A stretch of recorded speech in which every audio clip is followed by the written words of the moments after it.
We might be live. It says we're live. Eric is not here right now.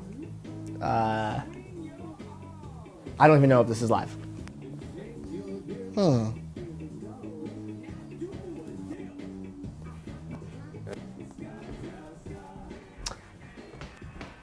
If we are live, hi everyone.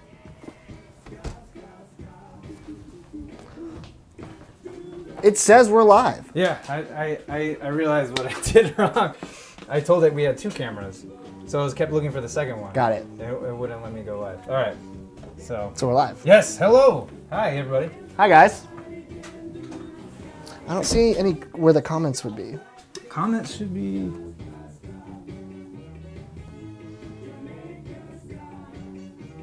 Well... Hopefully they can hear us. That's the next question. Right. Can they hear us? So let's find out. Live chat. It's live. So people are saying hi. Can you guys hear us? That's the main question. The words or the music, the great music. I don't know what this is. It's like a live chat YouTube. Oh, Leonard's on here. Hey, what's up, buddy? Okay, I think we're on a little bit of a delay. Perfect. You know what, I think I know what to do. Yeah, they can hear us. Oh, perfect. Awesome. Hi, guys. So this is Matt. Hello. From Too Many Records, great channel. There's a card that will take you directly to his channel to check it out, if you haven't already. Thank you. Yeah, I was honored that Eric asked me to come on this live stream today, and we're gonna have some drinks and talk records and music, and maybe eat something. I like to eat. Answer questions. And answer some fun questions. Yeah, it's gonna be good. So thanks for hanging out with us. So we're just pulling up the chat right now, so bear with us. And stop that. Because no, we don't want to hear ourselves. Oh, come on. Come on, there we go. There we go, live chat. Oh, Retro Vinyl says hi, Eric and Too Many Records. That's awesome. Thank you, Retro Vinyl, for loving both of our channels. I love both of our channels as well, which is something we have in common now. We got Australia here. Awesome. So I'm gonna make some drinks. I'm gonna make a Mardi Gras sour for Matt here. Which I've never had before, but I told him I like whiskey, so he's treating me right. And Nora says that her Wi-Fi is very bad, so we haven't moved yet. Unfortunately, I don't know what we could do about that. Oh, yeah, we're doing our. We're wired. We're wired, so. Go steal your neighbor's Wi-Fi. That's what I would do. Do this guy. Tag Gamer's brother and him are watching this. Well, thank you for tuning in, guys, for spending your Saturday with me and the Geek.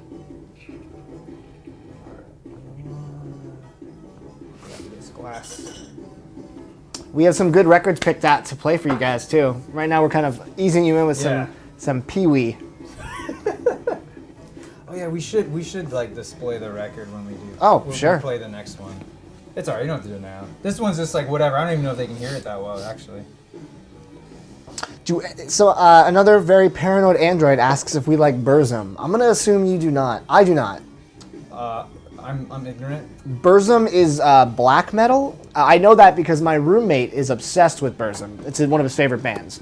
A little too harsh for me. Probably. I'm more into this kind of stuff. Probably not my cup of tea then. Yeah. At that point. Yeah. But I mean, I'm sure I will appreciate it when I do listen to it. It takes time to get into that. Hello, Italy. Welcome. What do you think of Weezer's new album, Vampiro Says? I haven't listened to it. We're not talking about Pacific Daydream, are we? Yeah, is that a new one? Because they had the White Album. There's a new one coming out this year. Oh, so White Album was the newest one. No, Pacific Daydream. Oh, has the newest one come out yet? No, I think it's the Black Album.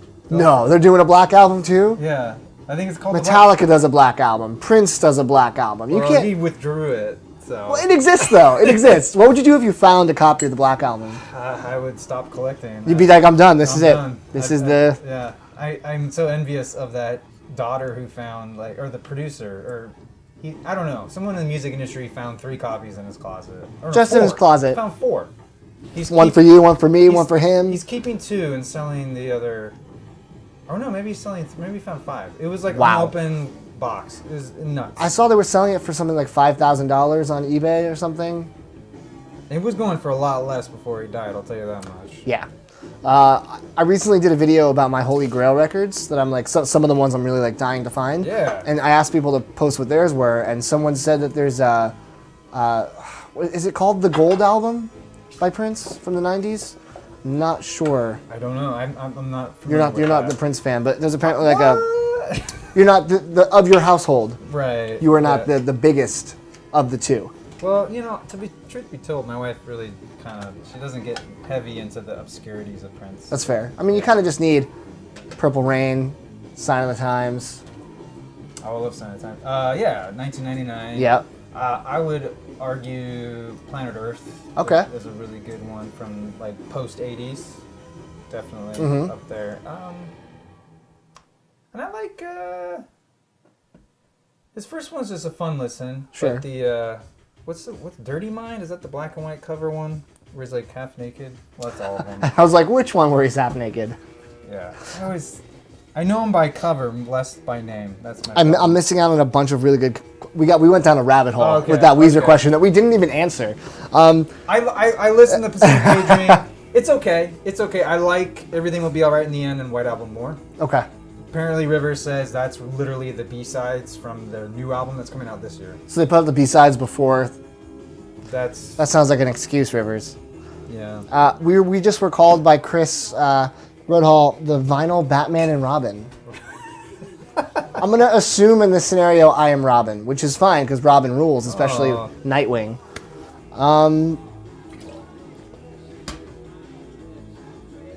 Favorite Michael Jackson song? How do you pick a favorite Michael Jackson song?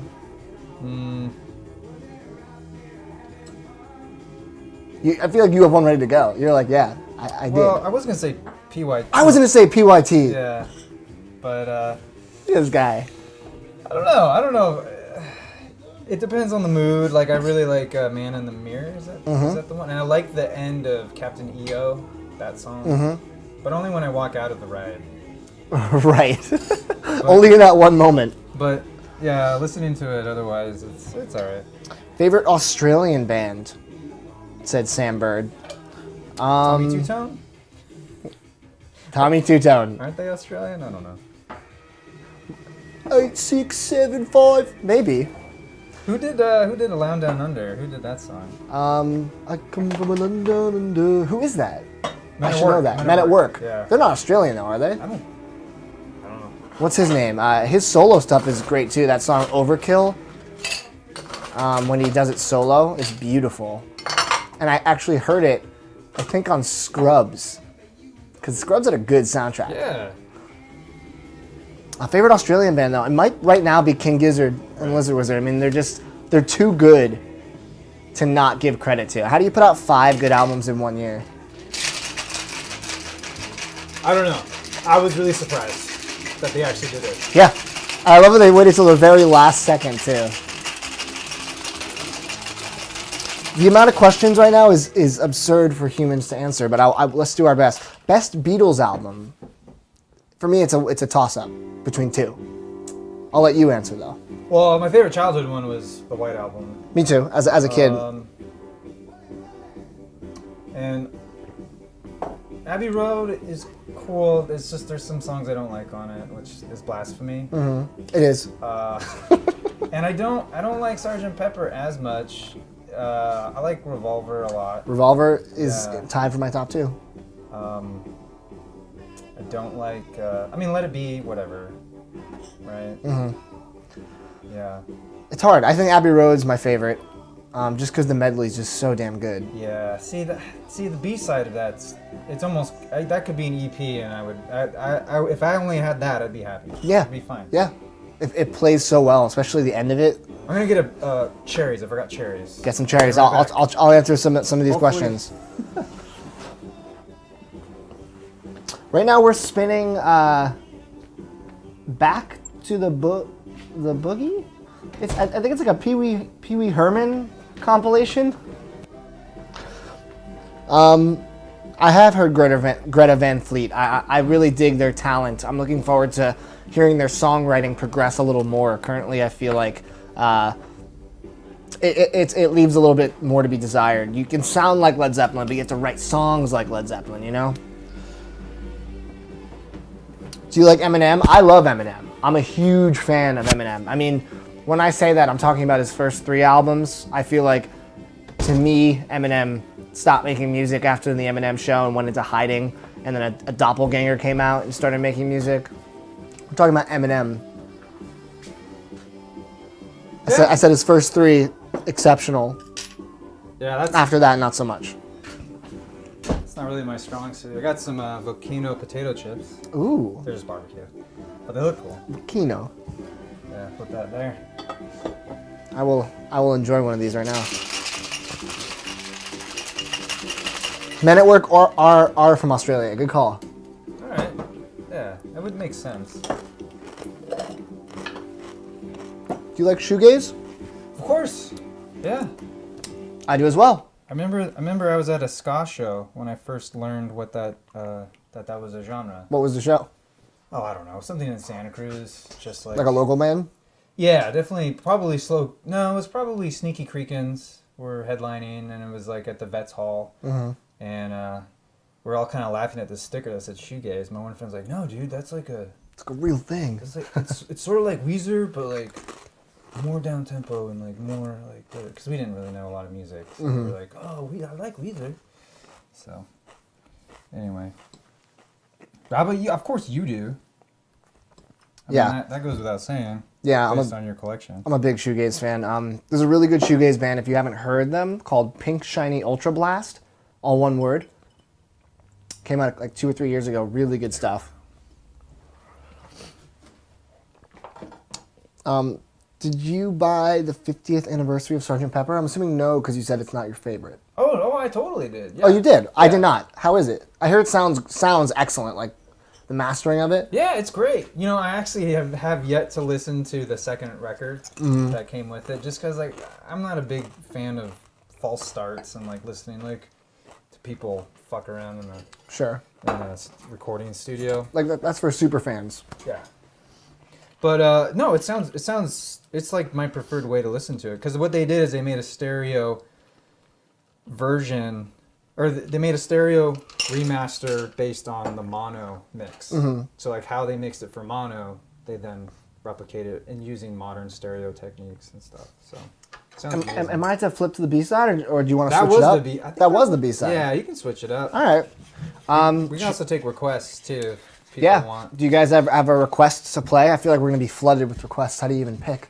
And you have to have it in this room. Yeah, that's part of the problem. But yeah, I mean, we can hold up a couple. There's a couple right down there and have people vote. That's true. All right, I'm gonna pick a couple possibilities. Hi. And your drink is ready, sir. And I will make one for myself as you look. Foxygen. It's a cool album cover. I don't think I've heard that one. It's good. I mean, it's like a rock opera. Mm-hmm. Yeah, this is what I want. Get into my belly. So.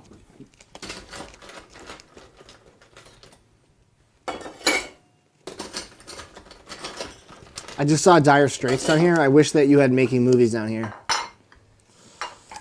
I don't think I have that. That is for me, the tops.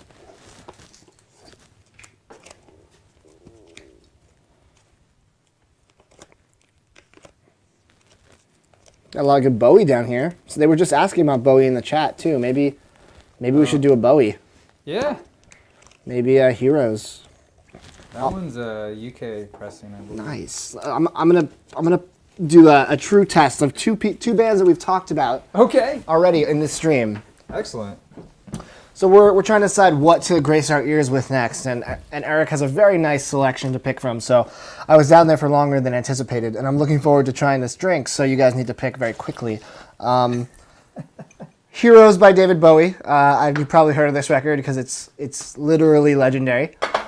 And then Polygonawanaland by King Gizzard, as we just spoke about. I don't know if you can see it. It's just a white sleeve. Is this the ATO pressing? Yeah. Yeah. You put out a pressing, didn't you? I did. I wish I'd known that because I would have bought yours. That one, I didn't realize what they were doing. I was an I could idiot. probably find a copy for you. I will totally. Yeah, so we did a charity pressing of Polygonawanaland because this was one of the coolest album release strategies ever. Amazing. Ever. So I worked with Vinyl Moon to come up with this cool pressing, like a deluxe gatefold with all kinds of bells and whistles, like a nice art book with curated great. art. And the spine's incredible on it. It's so thick in the font. But it's going to be out a little later than everyone else is. It's probably end of February, beginning of March. But yeah, it's all the proceeds were to benefit charity, to benefit RAIN, largest anti-sexual violence charity in the U.S. So thought it was topical, thought it was helpful, and it was a lot of fun to come up with it. So definitely we'll get you a copy. Looking, I think. Oh man, it's split. Oh man, it's split right down the middle. This is tough. Someone said Heroes, then Polygonawanaland. I feel like that might be fair. Okay, sure. All right, you guys. Someone said St. Vincent. That's not one of the options. I do love St. Vincent though. I don't. I gave my copy away. Of the new one? Yeah. That's what happens sometimes. Did you get the deluxe version? No, because I was so mad at that. I looked ahead and I was like, wow, this looks really stupid. It was the biggest waste of $50 I've ever spent in my life, 50, including shipping. It was Did you just pre-order that? yeah. It came in a plastic sleeve, Yeah, the PVC sleeve. no cover. Yeah, it's a poster, right? Yeah, it's a poster. I was livid to say the least. That's so frustrating. Okay, so I'm making a Henry and John, which is a cocktail by Martin Kate, who opened up Smuggler's Cove in San Francisco. That's my favorite bar in the world. Oh, okay. I love that bar. It's great. I have a mug in my room from there. You have the barrel. Oh, you have the barrel mug. Mm-hmm. Oh, fantastic. Yeah, that bar is easily the best bar I've ever been to. It is, well, it is, drink-wise, it is top notch. You can't really... Yeah, spatially it could use a little work, but I feel like the atmosphere was really, really nice. He helped with the drink program for the South Seas place in Clifton. One can be a little finicky.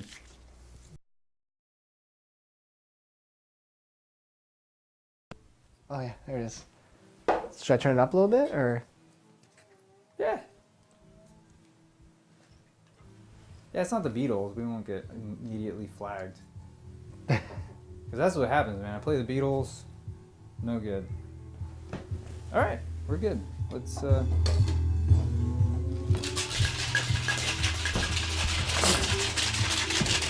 I've been waiting to try my drink. I want to cheers you, of course. I'm not gonna drink with that. Am I a savage? Which house or vaporwave? I like that question. I love both genres. I'm gonna say vaporwave though, because I'm pretty heavily ingrained in that community at this point.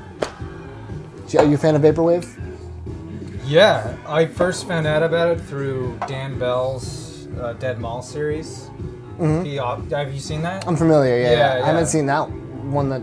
Well, he now he features artists from Bandcamp in his videos. He Very plays cool. them as the background music as he walks around the mall, the Dead Mall, and he always links who that is. That's awesome. And that's how I found out about it. I was like, oh, this is amazing. I love this stuff. I love Yeah. stuff that feels like it's breaking apart, that will just dissolve in any moment. Mm-hmm. And it's somewhat familiar, but not. Yeah. Right. It's nostalgic, which is what I love about it. Yeah. It's oddly nostalgic. Carlo Deanna wants to know, can you make a great Manhattan? I can make an okay Manhattan. I think he's being modest, is my guess. It's not my go-to, but this. Oh yeah, we should. I'm gonna stir my cocktail real quick.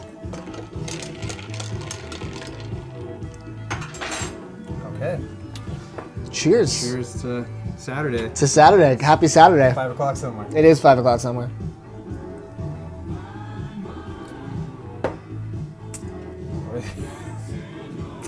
That's a damn tasty cocktail. It's different, right? I love it. Yeah. I don't think I've ever had something quite like this.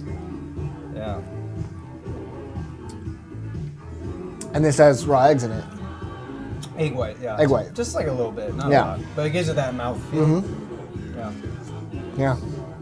I keep thinking that mirror is a bead curtain because it kind of looks like it's like. So yeah. I recommend letting this guy make you a drink sometime. This is very tasty. What is the proper thing to do with? You can eat it. Just eat it. Yeah. Just edible garnish. It's good. Yeah. I love this album. I really do. This whole trilogy Yeah. is transcendent within his discography for me. Low, especially. Yeah, that one has eluded me for very long. I found a copy I need to get one. for $5 at a record store in like VG Plus condition. Okay. It sounds worth it. it's good enough for me. I'm not Yeah. going to drop the $50-$60 on a near mint early pressing. But What do we got? do you guys play video games? Sam is asking. I do. Yeah. I'm a gamer for sure. Yeah. What's your system or systems?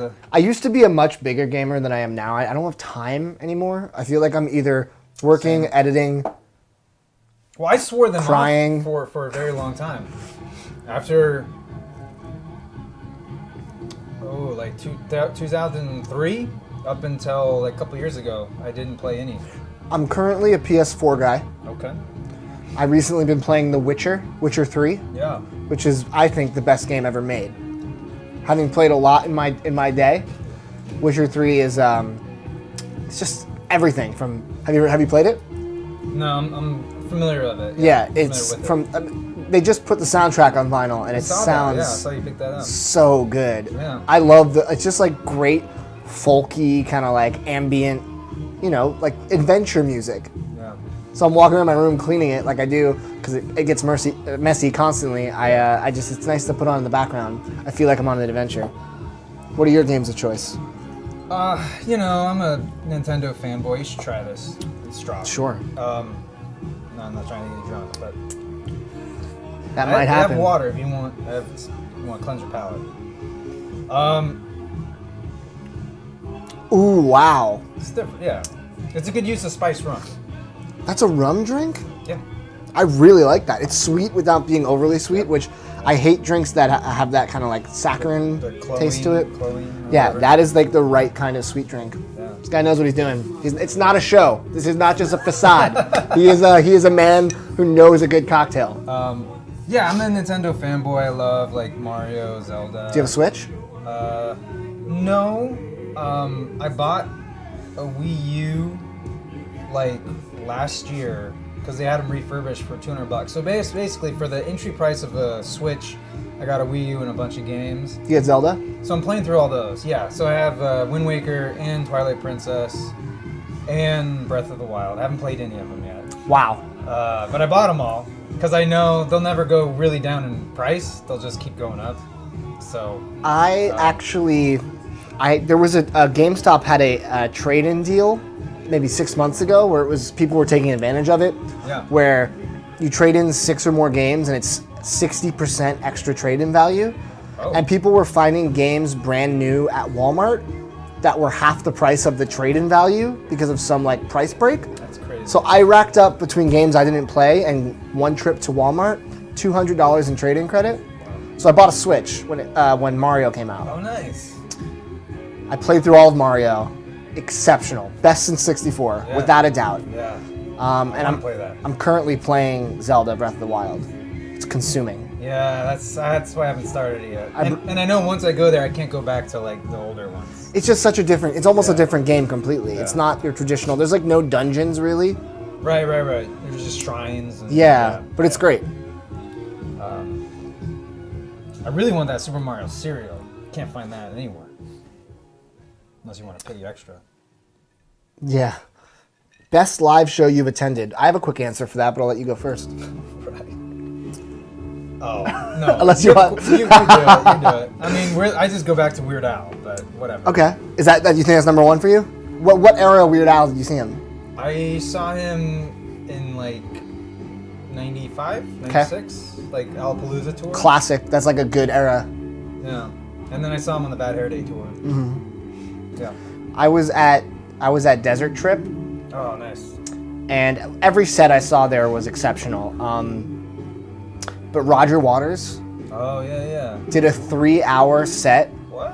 where he played 7 songs off Dark Side, 5 songs off Wish You Were Here, Damn. 4 songs off The Wall, everything on Animals except for Sheep. You play some Michael Jackson? Did not. That's what it sounds like. Wait, what? No. Yeah. I know. He played all of Thriller. No. That would be amazing. But it was just watching this happen. Animals is one of my top 20 albums of all time. Yeah. And seeing pretty much the whole album live with a giant pig floating above me, there will never be a better show than that. It almost ruined concerts for me. I'll be like, yeah, but is it as good as Roger Waters was? Like, probably not. But it sounded great too. He had a special surround sound thing, so even if you Yeah, I were heard back in about the field, it was perfect. Like, Crazy. that was I feel like it was an out-of-body experience for 3 hours. Wow. What do we got? Nora's from Switzerland, and I guess her Wi-Fi is fixed now, and she's very tired. Awesome. Oh. I'm sorry, Nora. Well, hopefully we can be your lullaby. Is that weird to say? Probably. What do you think about Nerd? No one ever really does. I didn't hear the new album yet. I'm not really... I'm ignorant. I mean, I'm more... Pharrell is amazing, and he's an amazing producer. His music, I prefer Pharrell's features and his producing over his original music, personally. What do you mean his features? Like features on like Drop It Like It's Hot and Beautiful. Oh, I see what you mean. Featuring. Yeah, being featured versus him making his own music. I was like, man, he makes movies now? I like Pharrell's feature films, like Jurassic World 2. Favorite Black Sabbath album? Are you a big Sabbath fan? You know, I really like them. I like their first 4. I think they're amazing. I have like some of the later ones, and it's kind of like, what? Yeah. But it's still good. I But the think- first 4 is amazing. Yeah, I think Masters of Reality and Paranoid, it's hard to pick. Yeah. It's kind of like take your pick. Yeah. I really like their debut too. What's worth saying to you guys, full transparency, this is the first time that Eric and I have met, and we've both lived in LA for years. Yeah. 10 years for me. 10 years. 5.5 for me. 5.5. I don't get out much is the problem. This is very serendipitous because you guys are getting to know him more, and I'm getting to know him at all, like in real life, which is great. So all these questions are things that I would probably be asking him normally, but we get a camera, so this is cool. Save it for posterity. Yeah. Show our children. I'll be like, remember that time? Thoughts on Bon Iver folk in general? I'm very pro folk. Yeah, I love what Bon Iver is doing now. Me too. So you like the glitchier stuff more than the kind of like woodsy stuff? If I go back to anything but his first, it feels a little contrived now. It feels a little like, I'm gonna run with this because this made me a lot of money. Sure. And I'm not saying that music doesn't have merit. Right. But like to me now, hearing what he feels like he wants to do more. Like he's not afraid. Like I'm really excited to see what he comes up next. Like that to me, I don't know. I have a cool Justin Vernon story. I think I've heard this on your show, but Tell it. No, I right. think it's great. You were in Austin, right? Yes. Yes. See, I've been watched his channel. This guy, he's flattering me, say he's a fan, which is very nice. Apologies if you happen to watch my channel and I said this to you already. I was in Austin looking for who to see that night. I was looking through the schedule and I was like, man, I don't know where to go. And this girl came up to me, and when I was talking to my friends about who to go, and I didn't know who she was, and she was like, you have to go see Shouting Matches. I never heard of Shouting Matches, who they were. I knew nothing, and I was like, why? And she was like, just trust me, you're gonna want to go. So I was like, all right. They weren't up against anybody in the schedule that I really wanted to see, so I was like, all right, I'll go check out Shouting Matches, sure. And as the day's progressing, I start to wonder, like, why is this band like so? Why are they playing so late? First of all, it was like a 7 p.m. set. Why are you playing so late? I've never heard of them in my entire life. And then as it got close to the time, someone told me, they're like, dude, that's Bon Iver's band. I was like, wait, Bon Iver is his band. And they were like, no, Justin Vernon and his friends play blues rock. And they don't really play very many shows, but they're playing a set at the festival. And I was like, get out of here. So we go to the stage at the time. There's like 100 people by the stage, because I think someone big that I didn't care about was playing at the other stage at that time. And there were 100 people by the stage, and all of a sudden his friends walk out, and then Justin Vernon walks out, and he's like 10 feet in front of me, and they start shredding a blues rock set that was exceptional. And I was just like, I can't believe I'm watching this. This is after his self-titled, before 22 a Million. So he was huge. You know, he was like, if people realized, I feel like people realized midway through the set, and it got bigger. Right. It started at 100, ended at probably like a couple thousand. Did you ever check out Volcano Choir? I did. What'd you think of that? Album 2, amazing. Okay. What is that? Not Unmap. It's the second one. All I know is the one with the yellow person on the cover in the Winter Wonderland. I'm not sure which version. I think that's the first one. Is it? Okay. I really liked it. First one was good. Yeah. Second one was really shimmery, and like it was like kind of this like glittery, folksy pop that was like you felt like wet while you're listening to it, like just like rain. That's cool. Yeah. I'll tell you, there's some like 60s folk that was really popular at the time that I don't really like the Three Sons, not the Three Sons, the Kingsley Trio, the Kingsley Trio. I think. I don't. They do their big hit with Tom Dooley. It's so, and then like, no offense, Peter Paul and Mary. I do like Peter Paul and Mary. I do take offense. I'm just kidding. I like Peter Paul and Mary. I don't like their Puff the Magic Dragon stuff. Yeah. But some of the stuff like Jane Jane. Okay, sure. Some of their stuff that's a little more edgy, has a little more grit to it than the fairy tale BS. Yeah. Am I allowed to swear? If I swear? Yeah, you can swear. It's fine. All right, they're fairy tale shit. Harmonies. Simon and Garfunkel's one of my favorite groups of all time, and I feel like they capture a very similar magic with some of their music. Okay. Yeah. Yeah. Are you an S&G fan, as we call it in the biz? Yeah. I like. But there's some stuff like whenever I watch The Graduate that it gets a bit much. Yeah. Sounds of Silence. But, it's heavy. See, for me, Sounds of Silence is a great song, but Dangling Conversation does what that song does better, in terms of like just like cutting you so deep, while being so pleasant to listen to. I have to check that. You got me on this thing. I picked up a solo effort by Peter or Paul. I forget who, but it was really good. From like what year? I gotta look it up. That's what fair. I'm doing right now. That's fair. You can answer. A Spoon record to listen to today, so I didn't like the new album. I thought there were one or two good tracks, and the rest I was like, toss them. Yeah. Okay. So it's Peter from 1972. I'd be curious to hear what their music's like 1972. without harmony. It's a really cool album. That's cool. It looks like the Peter Paul and Mary covers. Yeah, but that was the idea. But it's a gatefold. But it was like, it was really good. Him on his own. He kind of went out on a limb. I don't know. I dug it. Cool. I'd love to hear that actually. I don't know where it is right now. Says, hey guys, this is wild. Love the crossover. Yeah. This is a very special episode. Well, you should expect more. Honestly, I think. I'm gonna pop over to your neck of the woods and hang out. Yeah. You'll see him on the channel at some point when schedules and the stars align. I can't wait. I want him to bring over his. I want to see all your stuff, man. You have some amazing pieces. See, you think that, and you're gonna come over and you're like, how do I navigate this jungle, this chaos? I call it organized chaos. I'll just let it come to me. That's fair. I'm like, I'll sense it.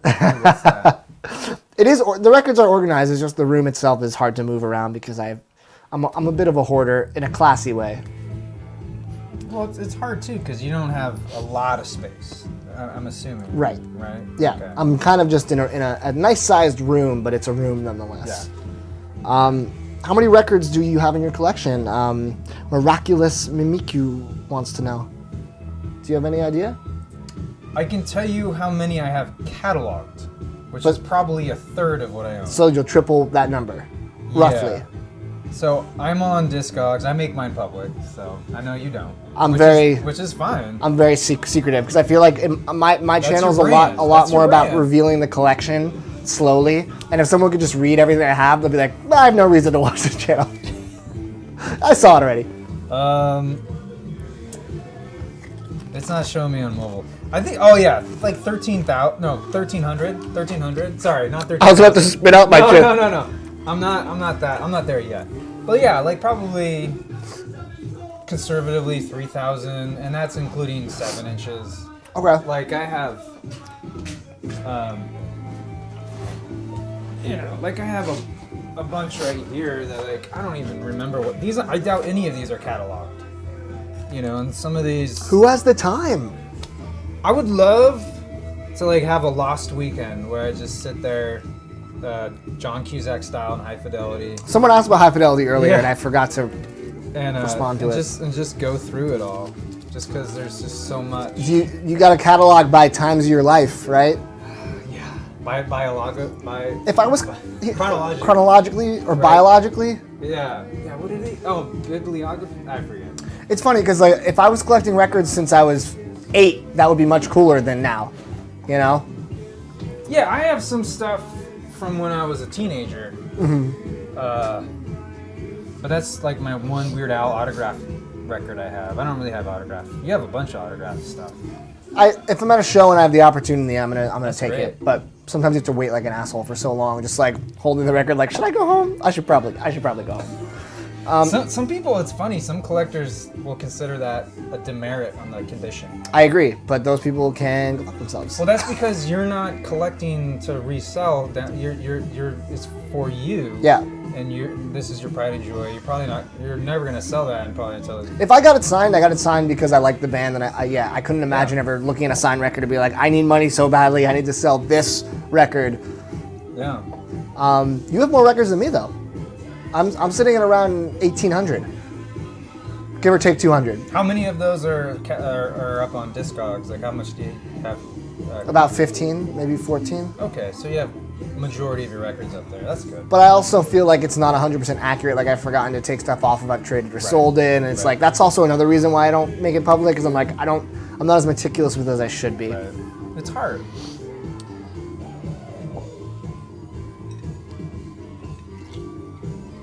Thomas said, born in Burbank, California. Hey, right around the corner. Cheers to you as well. Oh, yeah, There's a lot more. We're behind. You gotta hit that arrow. There we go. Now we're live. It's great to see you both just chilling out. We are chilling out. It's nice to have a well-made cocktail that's not a PBR in the middle of the afternoon. I can't say his name. Diego? Diego asked about Pearl Jam. You're the man for Pearl Jam. I am not. I have a love affair with Pearl Jam. It's funny. I've never seen them live. But you have that Spawn poster, which is pretty cool. Which is at a show from Copenhagen that I never went to. Yeah. But it just looks so badass. It really that's the centerpiece of my whole room, I think. But what's your? Do you have a favorite album of Pearl Jam? Yeah. Vitalogy, without a doubt. I mean, people say Really? it's blasphemous to not say tenor verses, and I tell those people they're wrong. 10 was surprisingly uneven for me. I don't know why. Oh, I mean, don't get me wrong. 10 is a 10 to me. There isn't really a bad Pearl Jam album, which is why I think they're such an exceptional band. But I've never seen them live. And yesterday, hot take, if you're a Pearl Jam fan, yesterday, their website accidentally updated the tour page for like 5 minutes with US dates for a tour that hasn't been announced yet. People are losing their damn minds. Like, it crashed their forums because people were like trying to be like, when are the tickets on sale? Nothing near here. Closest to Seattle, but I'll probably travel to Seattle if that's the closest because I've never been. I've always wanted to go. Record shopping there too. Yeah. And seeing Seattle for Pearl Jam, where they're from, seems like it's a really smart move. Not financially, but experientially. Yeah. So that's my goal. Autobiographical. That's what he said. Wow. Thank you, Nick.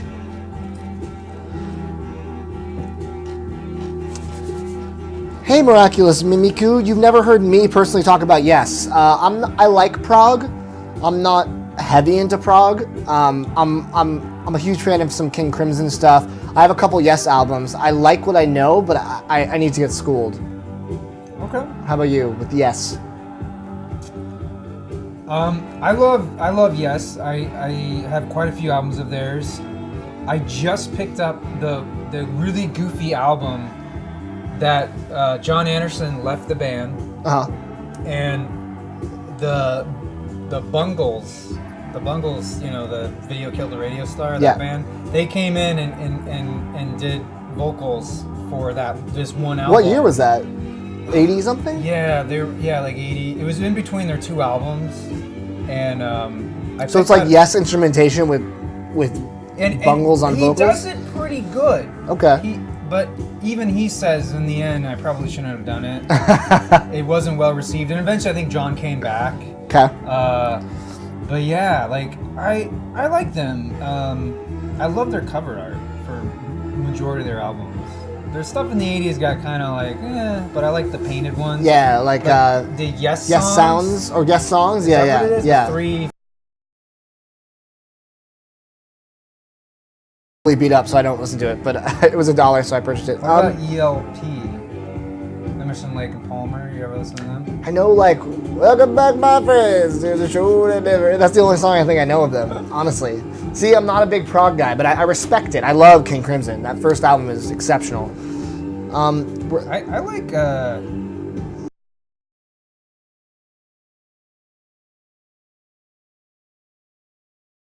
King Crimson is. I have that. Follow-up album to that first. Mm-hmm. That one's pretty good. It's got all the faces on it. I always forget the name. I'm sure. In the Wake of Poseidon? Yeah. Someone asked thoughts on Kanye West. Favorite album of his? I mean, I think it's a given if you watch my channel. Yeah. You like 808s. I'm obsessed. 808s. 808s. Yeah. You actually watched my videos. That's so flattering. I can't imagine you having time. You put out so much awesome content regularly. Editing. See, the thing is, like, when I work, I do a lot of editing for hire, and if I'm working on dialogue, I can listen to music. But if I'm cutting to music, right, then I have to listen to people talking. Sure. So that's when I put on your stuff, because I was like, I have two screens, and I just let yours play. Perfect. I was like, oh, that's cool. Are you an 808s fan? I sadly have not heard it. No. I should have brought that over. It would have changed your life. Probably. Next time, next live stream, I will bring over 808s and change your life. I'm a huge Kanye fan. As he said, that's my favorite of his albums. I had, you probably don't know who he is, Jamar. Oh, I can't remember his name now. Doesn't matter. That's one of his favorite. And we talked about Tears for Fears, because I think he samples some Tears for Fears on that as well. I just missed the show with Tears for Fears and Hall & Oates. They played together. Oh. I'm pissed. You know, John Oates is coming back in February. Solo? Yeah, but he has his new album. No thanks. He has a new album out, and it's very folky, bluegrassy. It's all it's bluegrass isn't my cup of tea. I mean, you know, I say that loosely, but sure. Yeah. You need Hall. That's like Garfunkel going on a solo tour. Yeah, I mean, those shows must have been empty. I'll support him, but yeah, I agree. I mean, it's not going to be the hit. I heard the Tears for Fears show was exceptional. My friend went and said it was just like. Because they do a lot of modern indie covers too. Have you heard their cover of My Girls by Animal Collective and Ready to Start by Arcade Fire? I haven't. Really solid. It's nice when they're in touch. You know, like when older bands like get with the new. My Girls, that would have been amazing to hear. There's a 10-inch that came out for Record Store Day 3 years ago maybe. That's that cover and the Arcade Fire cover and then two other covers on the B-side. What'd you think of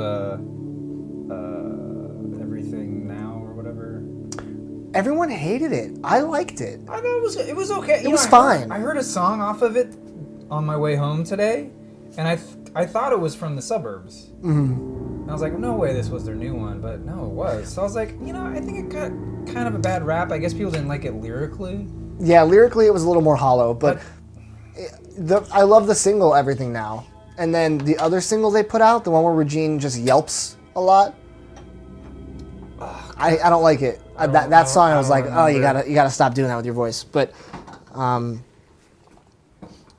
being a Kanye fan, have I heard his mix of Billie Jean? No, I have not. But I would be very Have you heard the Chris Cornell cover of Billie Jean? Is that what you're about to say? No.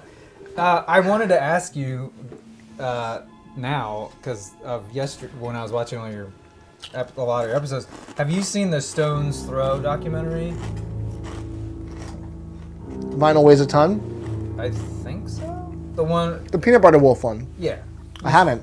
Oh, you haven't? Mm-mm. You should really watch it because they actually interview Kanye.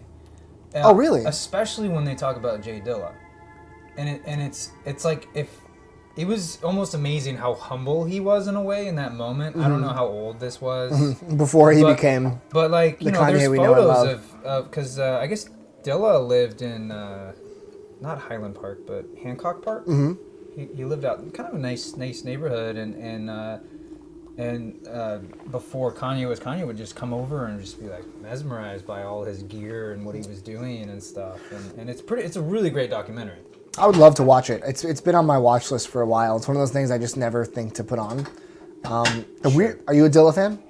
Yeah. That was like my first Vinyl Me Please experience. The Donuts, was yeah. Donuts, and I was like, where's this been all my life? I love this. Exactly. The weirdest thing about Dilla is, you know, Jay Dilla is our easily top 5 producers of all time. You can't really argue that. And if you do, you need to reevaluate that opinion.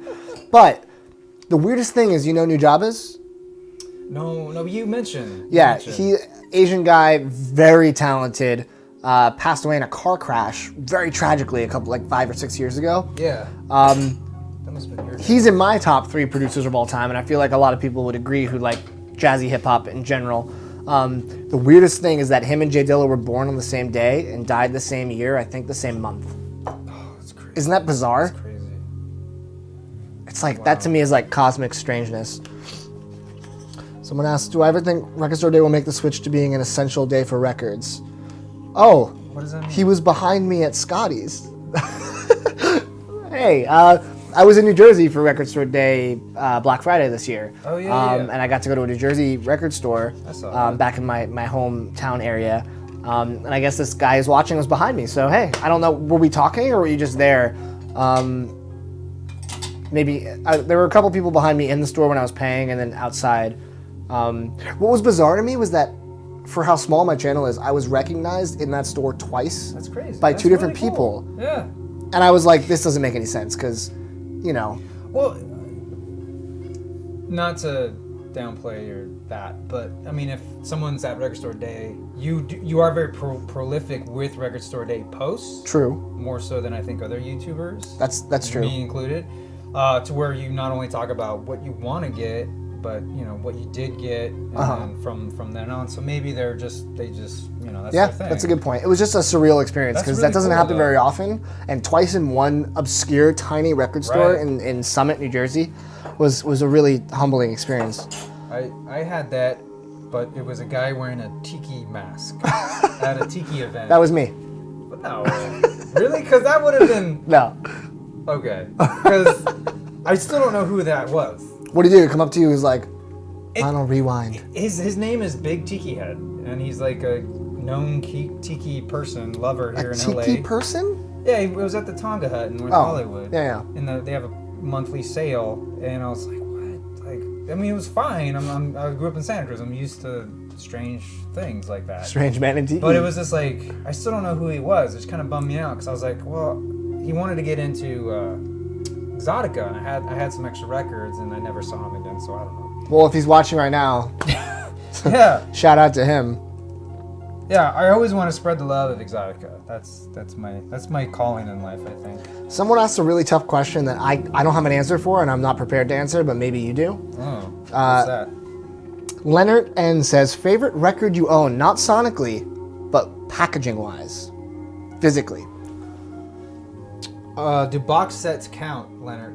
Ooh, I'm going to say no. I'm going to say no, but Okay. he might say yes. Okay. Because that would make a difference. As a side note, Marcus W. says, 2 of my favorite vinyl YouTubers. Aw. You mean your 2 favorite vinyl YouTubers? You phrased that a little wrong. It was... Do you have a favorite? Do you have? I can't even begin to you have think. that one that has like a built-in piano. That packaging-wise, that's definitely the coolest record I own. Oh. But I don't know if it's my favorite.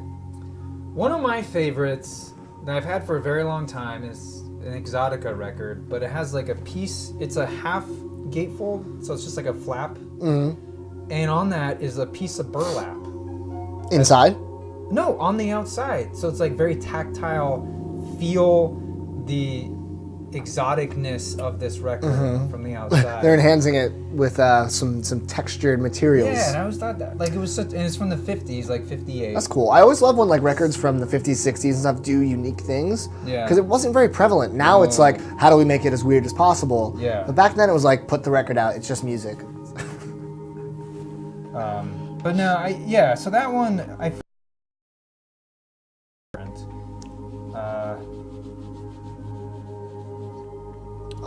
someone asked me what I think of Billie Eilish. Do you know? I'm not familiar. don't know. I'm not sure who Billie Eilish is. I'm sorry. You ready for number 2? I'm in a second. Okay. Because I have several picked out for you. Big fan of both of our channels. Awesome. And he said, Matt, your small channel, quote, reached a long distance. Yes. That's awesome. I like that comment. I appreciate that. So, do you want something that is very spirit forward, or do you want something that's more of a mixed drink, more of a?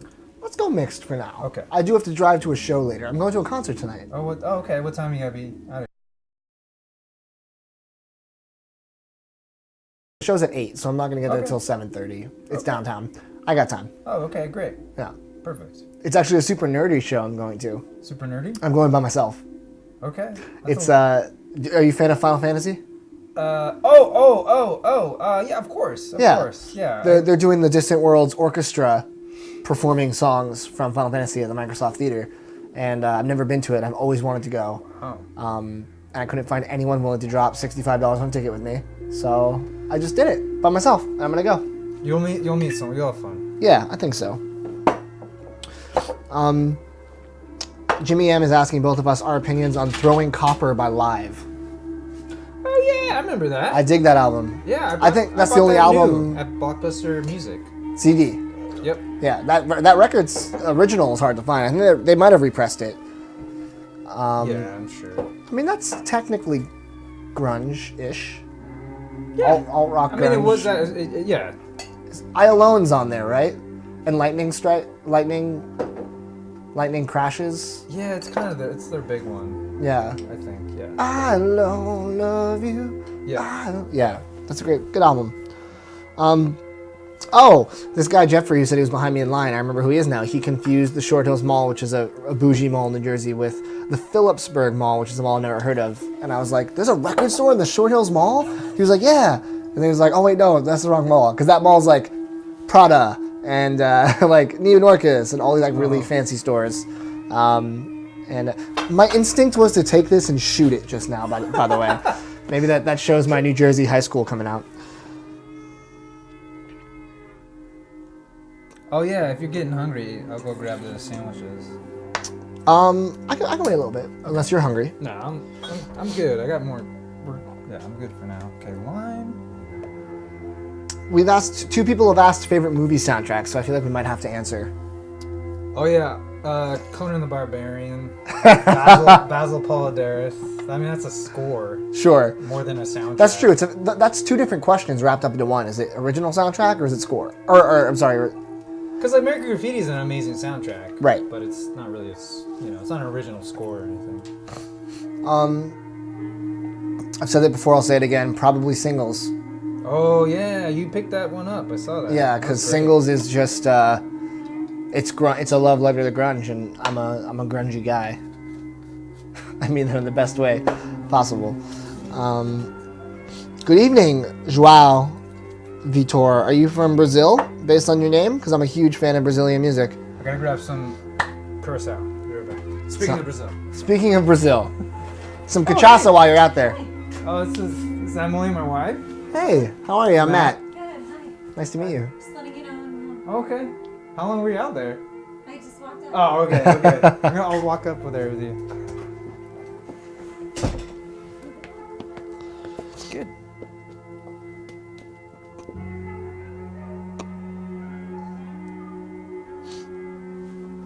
is fun, right, guys? I'm having a good time. He's feeding me drinks. They're delicious. I get to talk to you guys who I don't really know. I know, I don't know if a lot of you watch Too Many Records, but if you haven't, I'd love for you to check out my channel. And if you like it, you can always subscribe. I put out videos every week. I love what Vinyl Geek does. His album reviews to me are so nice because it goes into the record itself.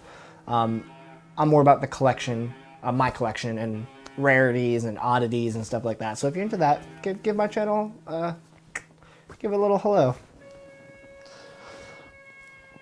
NIN, 9 Inch Nails, big fan of 9 Inch Nails. Oh yeah. I just got to see them for the first time last year. What a show. I feel like during Head Like a Hole, my spirit came out of my body and I was just a new person.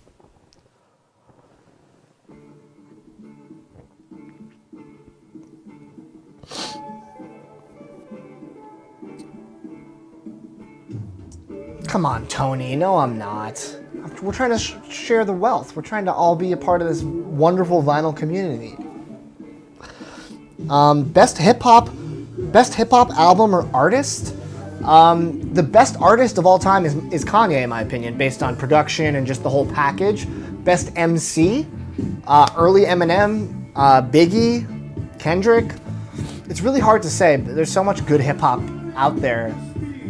I don't know how you even begin to make a decision like that. Am I gonna get or listen to the new MGMT? I'm not a big MGMT fan. How about you?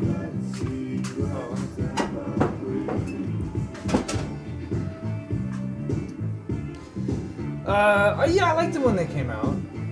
Their first album was pretty solid. Yeah, is that the weird one where they're in the front? You know what turned me off is that music video where they had that crying kid. Yeah, That kids. I couldn't handle that. I was so pissed that they did that to that child. Yeah, Because he was clearly in duress. Like that's not funny, guys. I agree. I remember watching that and thinking it was a very weird video. Can you talk about a record or records you have or will buy more than one copy of and why? Well, I have like 6 copies of Sgt. Pepper. That's not enough. You need to have like 12. But that was just because like there's different versions, and I did it for the channel. Do you have an original mono? I do actually. Nice. I got it at a garage sale, $5. Worth it. It's weird. I think the guy thought it was a U.S. press. Dumb. Yeah, because he wanted like crazy amounts of money for all this other like psychedelic stuff, but that one was like cheap. With Revolver, it's funny how the U.S. press differs so much from the Yep. UK. And my favorite songs are the ones that are only on the UK pressing. Right, yeah. Like And Your Bird Could Sing. Mm-hmm. So good. But I don't know, beyond that.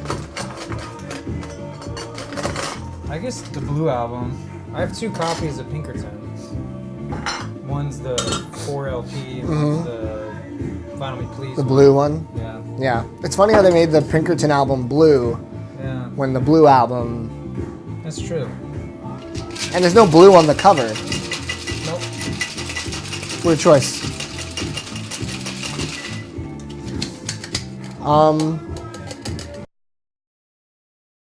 Traveled for a concert. And what was it? It's a good question. I like that.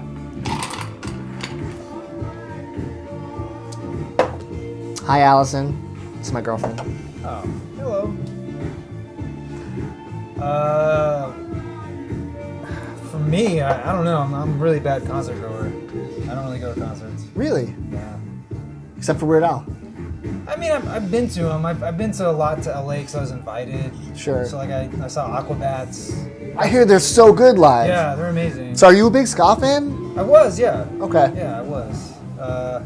I've kind of moved on in a way. But my one friend, he has like one of the most popular internet ska radio shows That's cool. in the world. So he's always like knee deep in it, and I'm just like, ugh. I feel like my ska experience was Streetlight Manifesto, Catch 22, which is kind of the same thing, I guess. And then, and that was kind of it. Oh yeah, what was Oh, the King next Gizzard. I can do that for you. Okay, okay. Yeah, farthest I ever traveled for a show. Back when I was in college, I traveled from New York to Chicago in a car for Lollapalooza. Oh. It's a long, miserable drive. Yeah.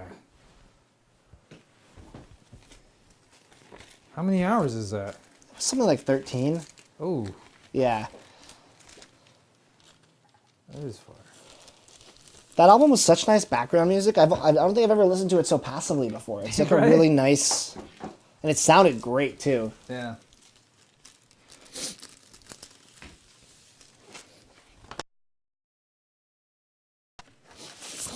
Yeah. I don't go out of my way for a lot of concerts, which is a shame, I guess. I don't know.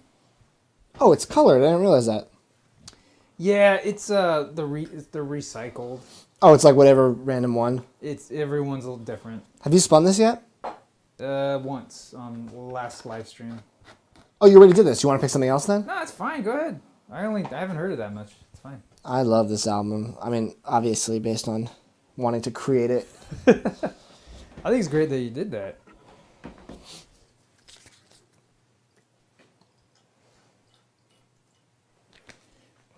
And where the hell? Oh, there it is.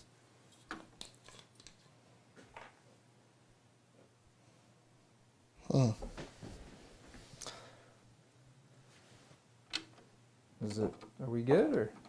I think so. Yeah. This took a second. Every turntable's slightly different, Yeah. you know. You gotta. That one's not my favorite, but it works. This song is the catchiest song.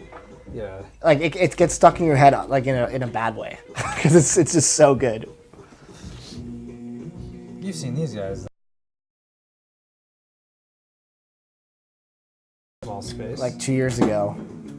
So good. It was before I even really knew them. Yeah. My friend was like, "You got to see this band," and I was like, "All right." And the show blew my mind. That's what got me into them. Yeah. And I have tickets to see them in LA in May. Were they? Palladium. Oh, of course.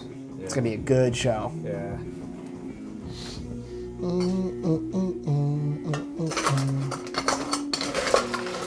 It's funny. He just asked.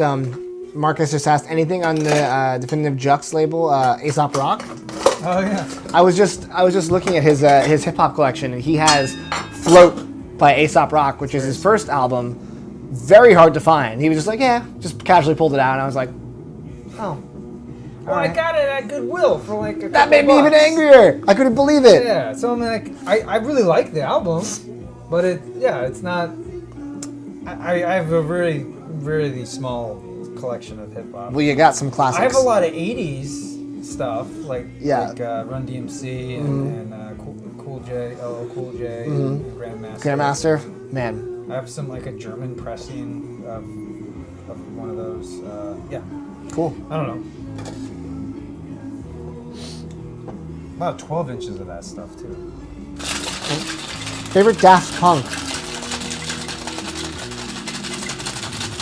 I mean, I like Discovery. But, Yeah.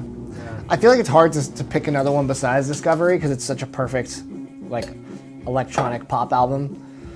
But I really liked Random Access Memories too, quite a bit. I haven't really listened to it, so I don't know. I recommend it. Yeah. It's worth a listen. I really like the Tron soundtrack. Yeah. And you have that. Yes, I on do. vinyl. Yes. Yeah. I have that on CD, and I love that album. But that's considered. Is that? I don't know. Is that considered Daft Punk canon? I would say yes, because I mean they did them. If not the whole thing, the majority of it. Yeah. So it's not like a Daft Punk album, but it's Daft Punk influenced, I guess. Okay. Well, because they have a whole orchestra. Right. Yeah. Beautiful I love album. that movie. I've never seen the movie. I've only heard the soundtrack. My buddy, Josh, who designed all this, works on the show. He was working on Tron, technically Tron 3. He was working on that, and they basically had to pitch it to the Bob Iger, head of Disney, and he was like, no, because it didn't pull that much money. Really? Tron Legacy didn't do so well? not for what they wanted, and also you gotta remember it was coming off the heels of like John Carter, the Right. fourth Pirates movie, so they had like a string of these flops, big budget movies that didn't do so well. It made money, but it didn't really make the money they were expecting of a franchise. I mean, look at Star Wars, right? Sure. Billion, or Avengers, and so yeah, it just didn't make any sense. And even Roger Corman said like, or he noticed like with each sequel that you make, the amount of profit goes down the longer you stretch it out. Unless you're Star Wars. Yeah. Are you a Star Wars fan? I was, and 1999 happened. And it ruined it forever. No, it didn't ruin it, but I was just like, it was a really weird night because I went to Star Wars Celebration 1 and I saw like Ray Park or whatever his name is. Ray Parks or Ray Parker? No, that's the guy from Ghostbusters. Right, Ray Parker Jr. Yeah. Ray Parks. The guy who played, Darth Maul. He was there. Anthony Daniels was there. The producer, Ralph, or not Ralph, I forget his name. Anyway, they're all there, and it's like, oh, it's gonna be amazing. Warwick Davis was there. Ahmed, whatever his name was, who played Jar Jar, was like, Oh yeah.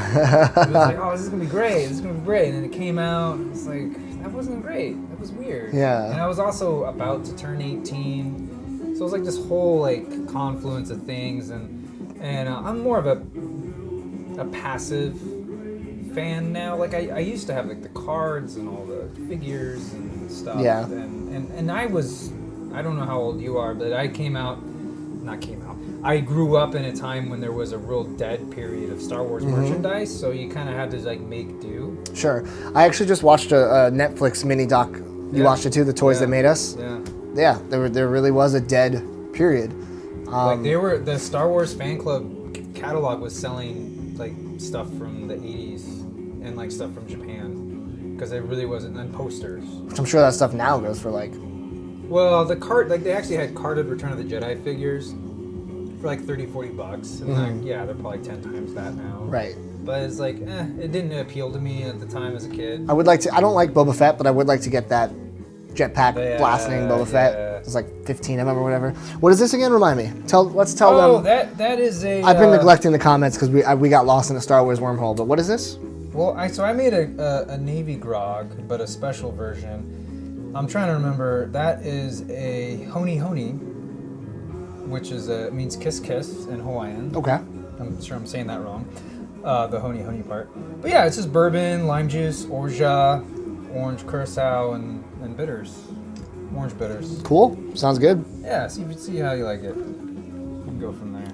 No, I'm just kidding. It's delicious, as expected. All right. I like how orangey it is. Yeah, that's there's actually no orange juice in it though. That's the funny part. You think it's like all orange juice? No, this is delicious. Now let's get back to these kind folks.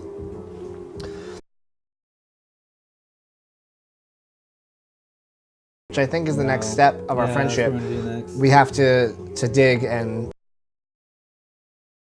to pick. Should we discredit Amoeba because it's not fair?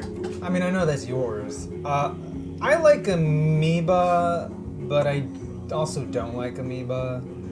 I find it very... I have to know what I'm getting before I go there. It's just too much to try to dig.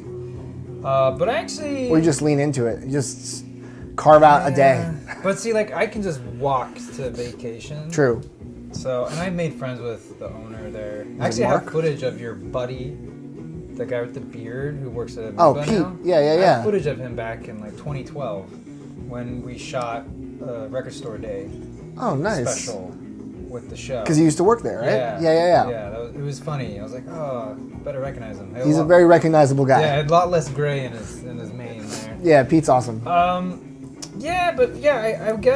guess I've built a relationship at vacation, and I kind of like it. It's chill, but they specialize in a lot of like heavier stuff, right? You know, Mark is he's open to everything now. I feel like, but yeah, definitely there still is that emphasis on various genres of metal, but he's opened it up a lot more since I think he became the sole owner of it now, and it's actually moved too. It's no longer on Sunset. Yeah, I haven't been to the new spot yet. Yeah, it's good. It's good. It's easier to get to. Mono moved also, right? I haven't been there in years, not since 2012. Yeah. And then I was sad to hear that Wombleton went away. Yeah. And Origami went away. Wombleton's a good place if you want to drop $300 in a day on 3 records. Did you read why they closed? No. Well, they would go on these trips. Ian would go on these trips and pick up records from all different countries, Jamaica included, and it was like $5-10 a pop, and he'd bring them back. Yeah. Now those same records are like $30. So like, he just couldn't sustain it. Yeah. So. Well, It was a pretty record store. it was a great And store. we shot in there. A lot of the earlier episodes feature that record store. I never bought anything there because every time I found a record I wanted, it was just out of my budget. I was like, I can't drop $60 on this pressing. Like, I know this is worth it. It's a fair price, but I just can't justify it. Yeah. I'm gonna use the restroom real fast, so I'll let Yeah, you take you know- over. you know where it is, I right? do. Yeah. I'll be right back. And I have more water if you're good on water, right? I'm good for now. Okay.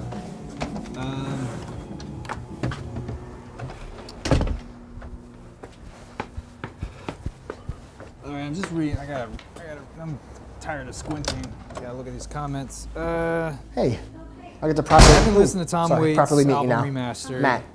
No, I don't have any Grand Marnier. I used. Thanks. I used up the rest of. Actually, I got a little bit left of this Pierre Ferrand dried curacao, but I also really like this Cloumont Creole shrub. It's kind of a good substitute for dried curacao. You can put it in a Mai Tai.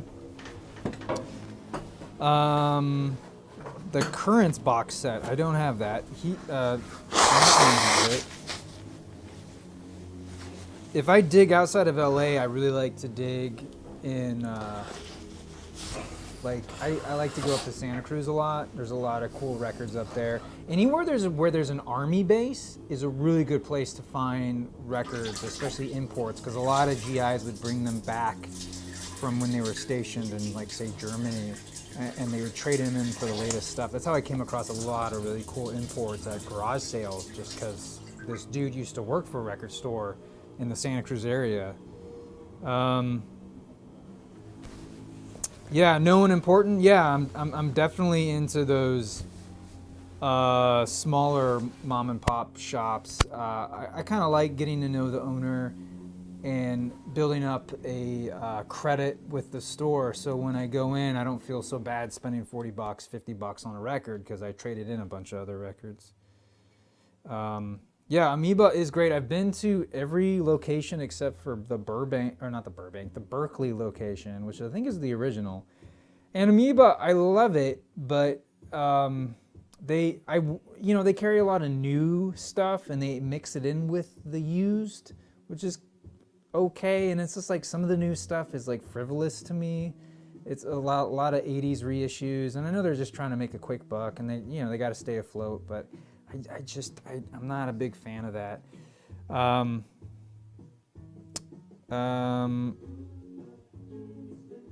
Oh, Mike. Oh, shoot. Is he really going to the bathroom? I didn't realize he had a live mic. I should have. Oh, no. I'm so sorry. I should have muted it. Oh, well. This is a first for vinyl. The problem is the recorder is way over there, what I'm using to transmit all the mics. I didn't even think to do that. I own a couple flexi discs, but they're like one from McDonald's, and I own, and maybe a couple others, and that's it. I don't know. Should we tell Matt that his mic was on? I don't know.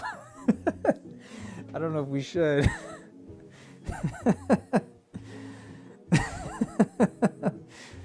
Okay.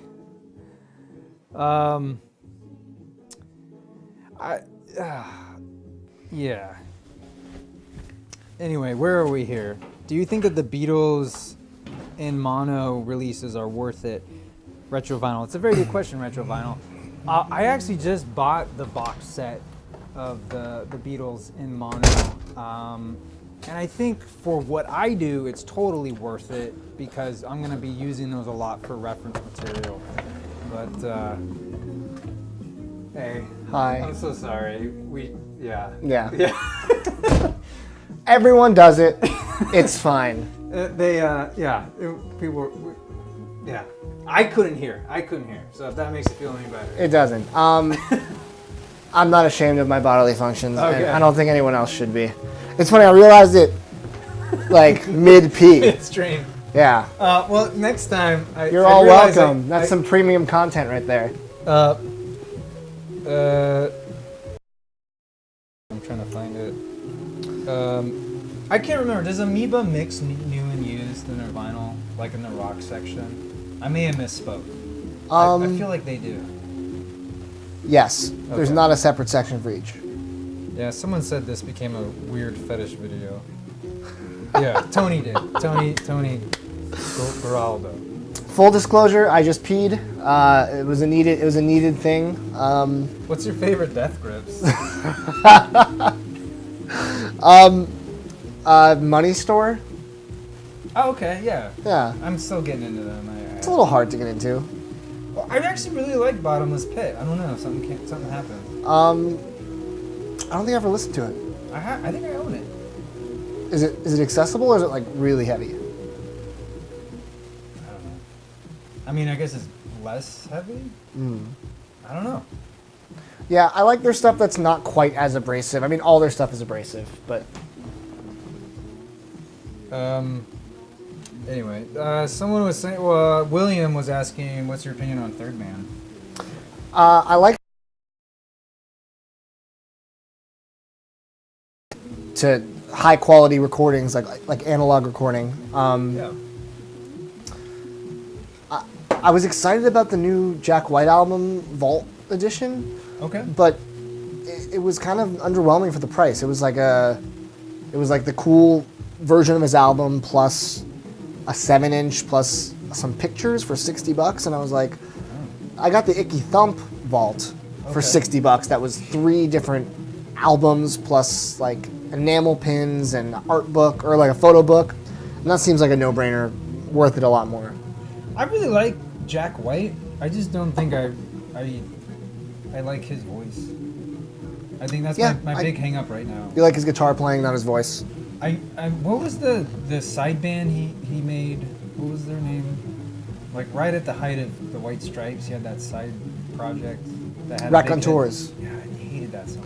Steady as she goes. I hated that song. Yeah. It was like the epitome of like whatever it was at that time. It was just like, ugh. It was always on the radio. Like it was fine the first time I heard it, and then it just wore me down.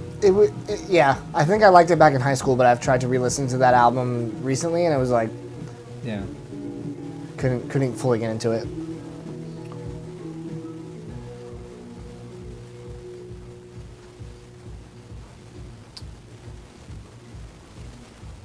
Least favorite pressing plants? That's a kind of hard question. People tend to hate Rainbow. People hate. I heard people have the most issues with, was it GZ? Is that over in the Czech Republic? Oh, maybe. Yeah. People say it's like the lowest quality. Sure. Like if you see it's pressed at GZ, it's like hit or miss. Sure. I don't know. That's a hard question. Yeah, I'll admit I'm not the best to ask that. Like, if I have the pressing, I could probably tell you. I mean, if I, a particular plant. Monarch was great though. What did they do? They were the LA plant, and they did a lot of the '60s Electra pressings. Oh yeah. Okay. They tend to be like the best version of like the Doors or Love. Better than the UK versions? I tend to think like if the band is like whatever, and this could be a total fallacy on my part, but I always feel like wherever the artist is from, that tends to be where you want to get the original pressing from. That makes sense. Like, Because everything else is kind of an afterthought? well, they gotta ship it, and like who knows what kind of copy that is they're sending. Yeah. And then in the case of the East Coast Beatles pressing, not that anyone cares about Capitol pressings of Beatles except for Magical Mystery Tour, the dude would just add a ton of reverb to it. Like he would, Why? He would mess with it because he thought it was a little too thin. So I forget his name, but there's pressings of American Beatles records that are somewhat more coveted because they're different sounding. But yeah, I tend to think like there's less to mess with things, but I'm really bad with that. But Yeah. I've heard that like Monarch is really good for. But they don't LA exist based- anymore. No. When did that? Do you know when that went away? Like Discogs would tell me. But Yeah. Classic Discogs. But yeah. Jeezy has its problems, someone said. Yeah, well, so there you go. Rainbow's the worst by far, someone said. Someone asked, what's the pros and cons of buying records off eBay? Honestly? I've only bought one. Really? What was it? Metallica and Justice for All. It was original pressing, How much? like 46. It's good. Yeah. But I don't know. There are no cons because PayPal protects you 100%. So if someone misgrades it or misrepresents it or it gets damaged, you're going to get your money back, at least partially. I don't think there's any cons. I mean, you're not going to get the tactile experience of going to a store, digging around and finding something in person and being like, wow. That's the con, maybe. But some people just want to have the record, not the journey to get it isn't as important. Yeah. I bought off this box. Yeah. All right. Yeah, Discogs is my home away from home. I feel like the want list is very, very dangerous. Yeah, you had some great tips on one of your videos. Oh, thanks. Buying off of there, and I really liked you had some things. I was trying it on Amazon Warehouse, not Warehouse Deals. Yeah. But I was like, It's a lot so of hit these or are miss. Used. They're used, So I but forget what you said was the I said- best way to look for it. I said to make sure that it's sealed. Sealed. Like, even if it's damaged but sealed, Right. they put their stickers right on the jacket. Right. Makes no sense to me. Yeah. But you can get like a brand new record sealed with minor damage for a big discount, and they put a sticker, but you take the shrink off anyway. So I paid like. oh, someone said my mic is hot and it's having a lot of static. Oh. Let me double check that.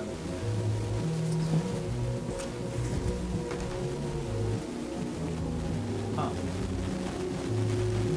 You are there.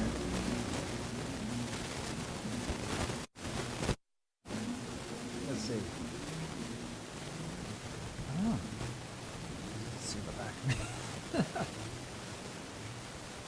Should be okay.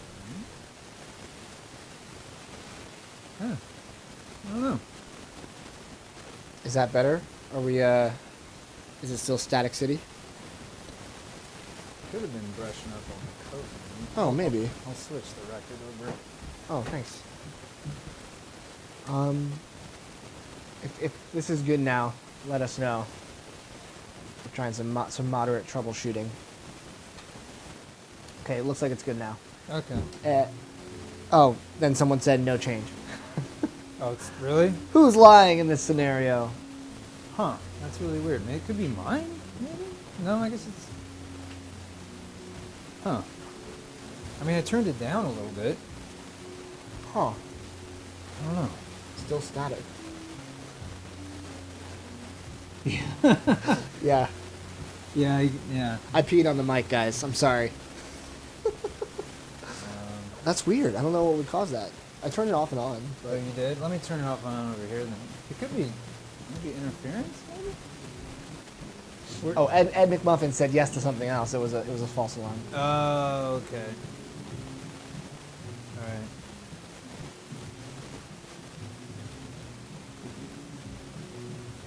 How about now? We did a little change. Are we golden? Interference from something?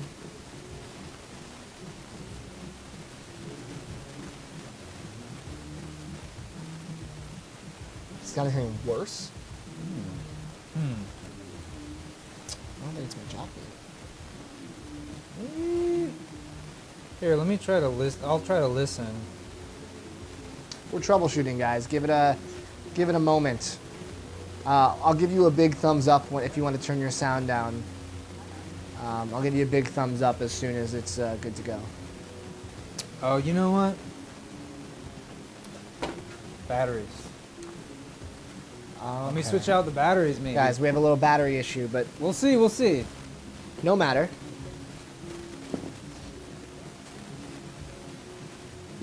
It's just a theory. A mic theory. All right. Where does? Oh, there it is.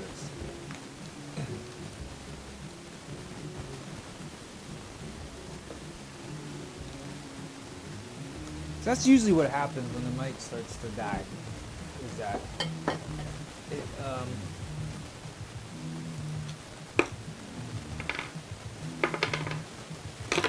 Ah. Yeah. All right, let's fish it out. I for a thing for a minute I joined the Paste magazine. Oh, how was that? It's cool. The magazine's cool. The record wasn't that great. Is it a 7-inch? It was 12-inch, sort of like Vinyl Moon, like just a comp. Oh, okay. All right. Let's see if that did anything.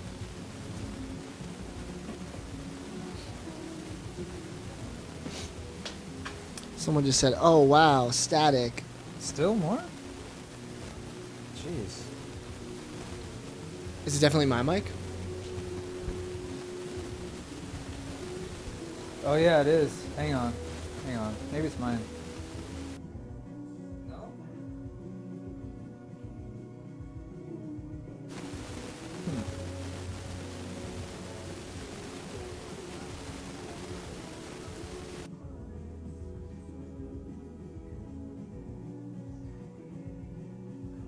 It's weird. Why it just started happening?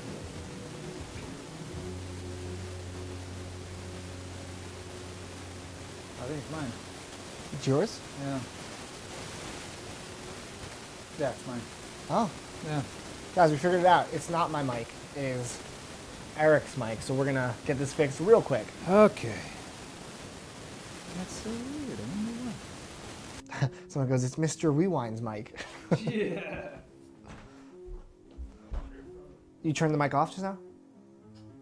Because they go, "It's gone." Yeah, I muted mine. Yeah, he turned the mic off temporarily, so we're troubleshooting. Alright.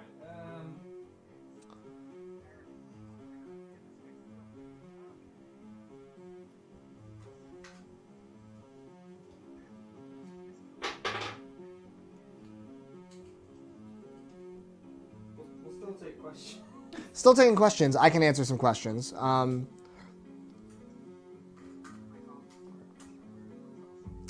There's no questions though. It's just everyone saying it's back. It's not back. It's back. If there are any questions, I'm happy to answer currently while Eric troubleshoots his mic.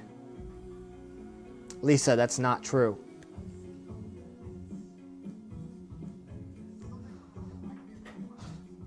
When did we meet? We met today for the first time today. Yeah, it's been a good day. Like Ice Cube. Today's the good day you were saying, right? Yeah, it is. Today is the Ice Cube. Today was a good day day. Yeah, I have it saved on my phone. Two people are asking about car seat headrest. I can't get into car seat headrest. Really? I really like them. My other friend doesn't like them. Something about it. It rubs me the wrong way. Eric likes it. I'm not a fan. I mean, I like that one album I talked about. I don't know. Something about it. A good recommendation for budget bookshelf speakers. I just picked up a pair of Polk Signature S15, and I really like them a lot. I think I want to upgrade to floor speakers, though. We'll see. Sorry, there's a delay. I'm just catching up. Smashing Pumpkins or Soundgarden? Soundgarden. Pumpkins? Eric says Pumpkins.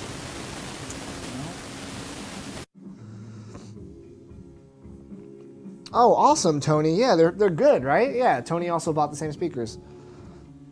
Uh-oh, static is back, they say. Yeah, I know. We're working on it, guys. This is it's the WIP. Bookshelf speakers. I really like the ones I reviewed. Someone goes, did not know Merzbo was a guest. Who's that? It's like a noise artist.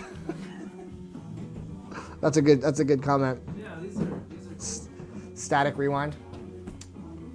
Ooh, those look nice too. yeah. Kanto. Yeah, these are good. These are good. These are good. Those are good. They're like, I don't know, $300. Alright, let me figure this out.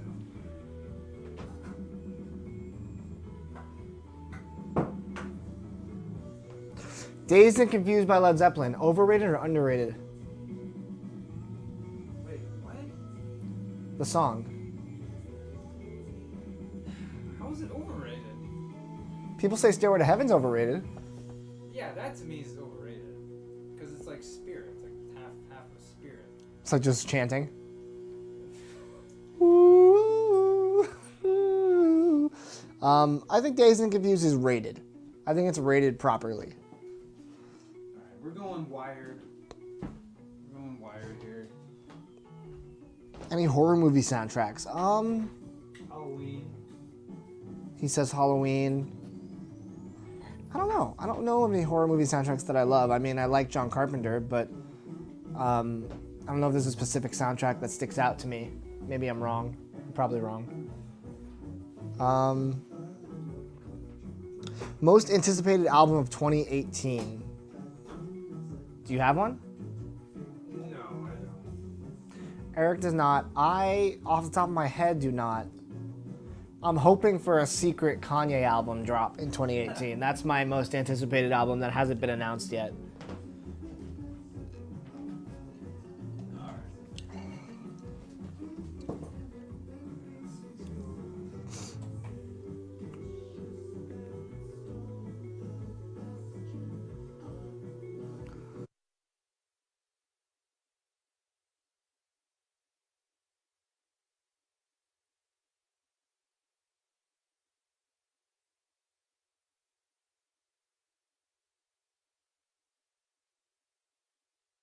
Yeah, I accidentally muted you that's okay. for a minute.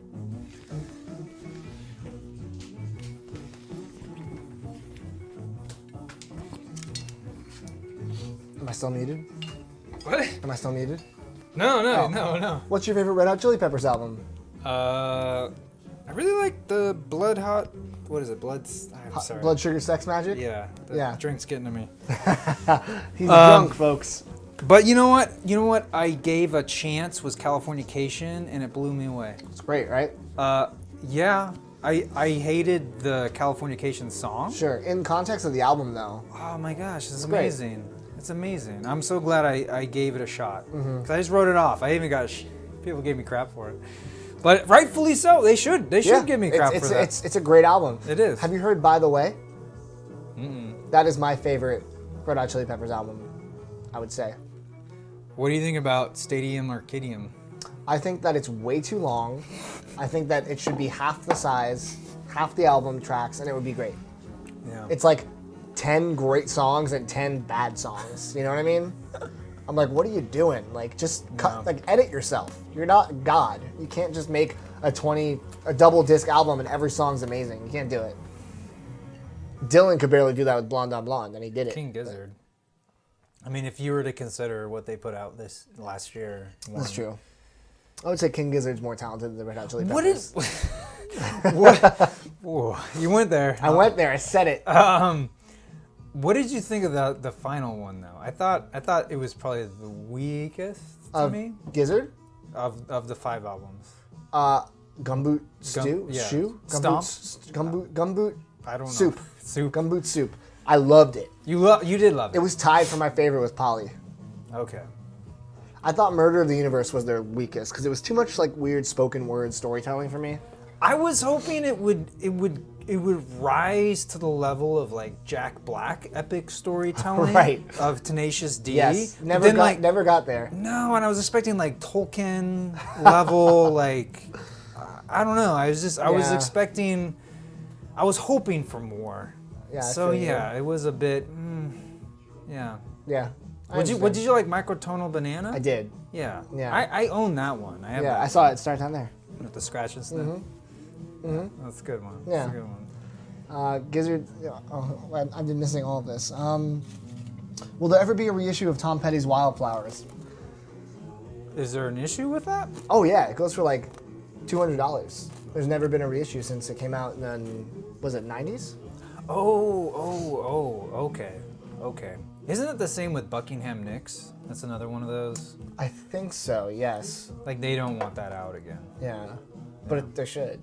Someone will repress it. Yeah. Everything. Here's my thing. Everything will be repressed eventually, unless the rights are lost, or unless it's a weird special edition that has a feature that can't be replicated. Everything will be repressed. Well, even some of your I'm sorry, I associate flash, or not, what am I saying? Vaporwave with you, but, Yeah. But even some of that stuff's been pressed when it probably shouldn't have. Oh, almost all Vaporwave has samples. Yeah. So the fact there's so many pressed albums means it just all snuck right through the cracks.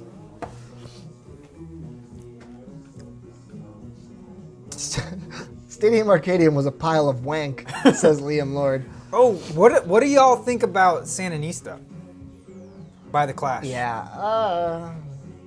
It's the divisive. It's a very divisive. Are you a record. fan? I really like it. Yeah.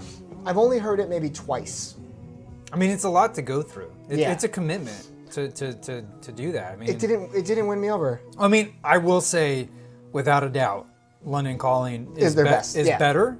I don't know if it's their best because I Okay. haven't listened to all of it. I That's fair. refrain from saying that. I'm a very I like to speak in absolutes. I'm a dick. I'm like, this is the best album of all time. This is the worst album of all time.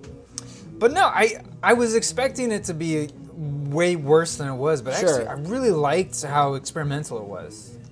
And I got it for a great deal at Vacations, like $30, but I did it for trade. How many discs is it? 3. 3 discs. So like 10 per side, or 10 per disc. You know, I like The Clash a lot. I really love London Calling, but It's amazing. overall, I'm not a big Clash fan. Like, I wouldn't say Clash is one of my favorite bands, or a band that I really know well. Yeah. It's kind of one of those people that I respect and I like what I know, but I haven't really had a phase where it was like all I listened to for like a month or two. You know what I mean? It was funny, in college, a friend of mine and I had this rivalry for some dumb reason. He was all for the Ramones and I was all for the Clash. And it's not even a fair comparison, but I was like, no, man, the Clash is way better than the Ramones. Wait, who are you saying is better objectively and it's not fair? I'm just saying, I feel like to compare those two bands is not fair. I don't think they're really comparable. They serve different purposes in the Yeah, music world. absolutely. I mean, looking agree. back at this dumb argument that we had, because I really knew nothing about music at that time. Like, I knew, like, that one song by the Ramones. I Want to Be Stated? Yeah. Somehow I based my whole argument on that one song. Yeah. But, like, everything Clash has done is better than that song. exactly. What? I mean, in some ways, they had a little bit more... I felt like at the time they took more chances. They had more a varied content. Makes sense. But yeah. Okay, let's catch up. But who would be your favorite of that contemporary time if it's not the Clash? Like a contemporary of that band. Like who do you prefer over them? I guess would be a better way to say it. I don't think I have an answer for that. Okay. But I will say that some of the stuff Parquet Courts is putting out sounds a lot like the Clash. I haven't thought of it that way. Like Berlin is Burning. I need to re-listen and have that idea. Yeah, it was interesting the first time I made that connection. I might be yelled at for that. Someone says Tony can't listen to Sandinista, but he loves all the other Clash albums. Interesting. You know, my friend who's a big punk guy, he knows Dave. He's friends with Dave Vanian and stuff. Yeah. He loves Sandinista, but he actually owns, and I'm begging him to bring it down, but he owns Bad Religion's second album. Okay. Enter the Unknown. Are you aware of this album? What I'm referring to? I like Bad Religion. I don't know this album. So Bad Religion, they came out with their first one. It's a punk album, whatever. And then their second album, they decided to go into prog rock. Really? Yeah. And it just got, like, Epitaph had to, like, take returns. Because they were like, this isn't what we signed up for. Well, no, people were just returning it. Like, record stores like, this isn't what we wanted. Yeah. What? So it's like this infamous record. It's been repressed since then, but for the longest time, it's been out of... Is it good, though? I don't know. Oh, you never heard it? I'm curious to hear that.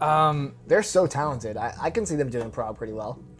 Yeah, but it's one of those sort of infamous records that this is the area you would find a copy in the wild. Sure. Because I found a copy, original press of their first album at a flea market down the street, $5. And it plays good. It's not like amazing mint condition. Right, but for $5, kind of hard to balk at that. Yeah, I mean you'd clearly pay more for that. But it's one of those bands like I really want to review it sometime just because it's such an oddity, sort of one of those outliers in someone's discography. They've since reissued it in a box set, I believe. Okay. But I didn't know there was a Bad Religion box set. I don't own any Bad Religion albums, so maybe the box set's the way to go if it's done well. Sometimes they just put out a box set and it's just all digital. It's literally or it's just like right. they don't care about the quality. It was just like, here's all these albums, and it's just like, why would you even waste anyone's time or money if you're not gonna like make it? Oh, did you see the Weird Al one? You saw it, yeah. What do you think of it? I've heard mixed reviews on it. Oh, in terms of like quality of it? Yeah. You know, I don't think anyone's listening to Weird Al for like the highest fidelity. They're like, oh, these notes. It's great to have some of those, like Alapalooza. Yeah. I loved Alapalooza. It's great to have it on vinyl. It's just the presentation is lacking in the actual album sleeve. It's literally just like a sleeve. It's not even like a jacket. Yeah. It's like an inner sleeve. Yeah. Yeah. Interesting. Yeah. Is it in an accordion though? Yeah, go grab it. All right, I'm gonna grab it. Someone just left a tip. Baraka P Dub. That's cool. Yeah, thank you so much. Yeah, have you checked out his channel? No. He does amazing stuff. Like he'll do A/B comparisons between different pressings. Oh, that's like rad. he does an amazing comparison of Led Zeppelin, not House of the Holy, but Led Zeppelin 2. Okay. The famous one that was remastered but poorly. The Robert Ludwig versus yeah. But he goes through like 5 different pressings of it. Oh man, imagine if you could play it. I know. That would have taken it over the top. See, Owl yes. had a jacket where you could play a record. Why can't Weird Al pump out the actual physical? So undo the bottom. I'm nervous. I'm gonna spill this everywhere. No, it's from the top. You're fine. You're fine. Now it's the top. It's the top. This is the top. So I'm not quite fine. All right. It's almost like you're. Yeah. Okay. Interesting. Yeah. So they're just. And I own.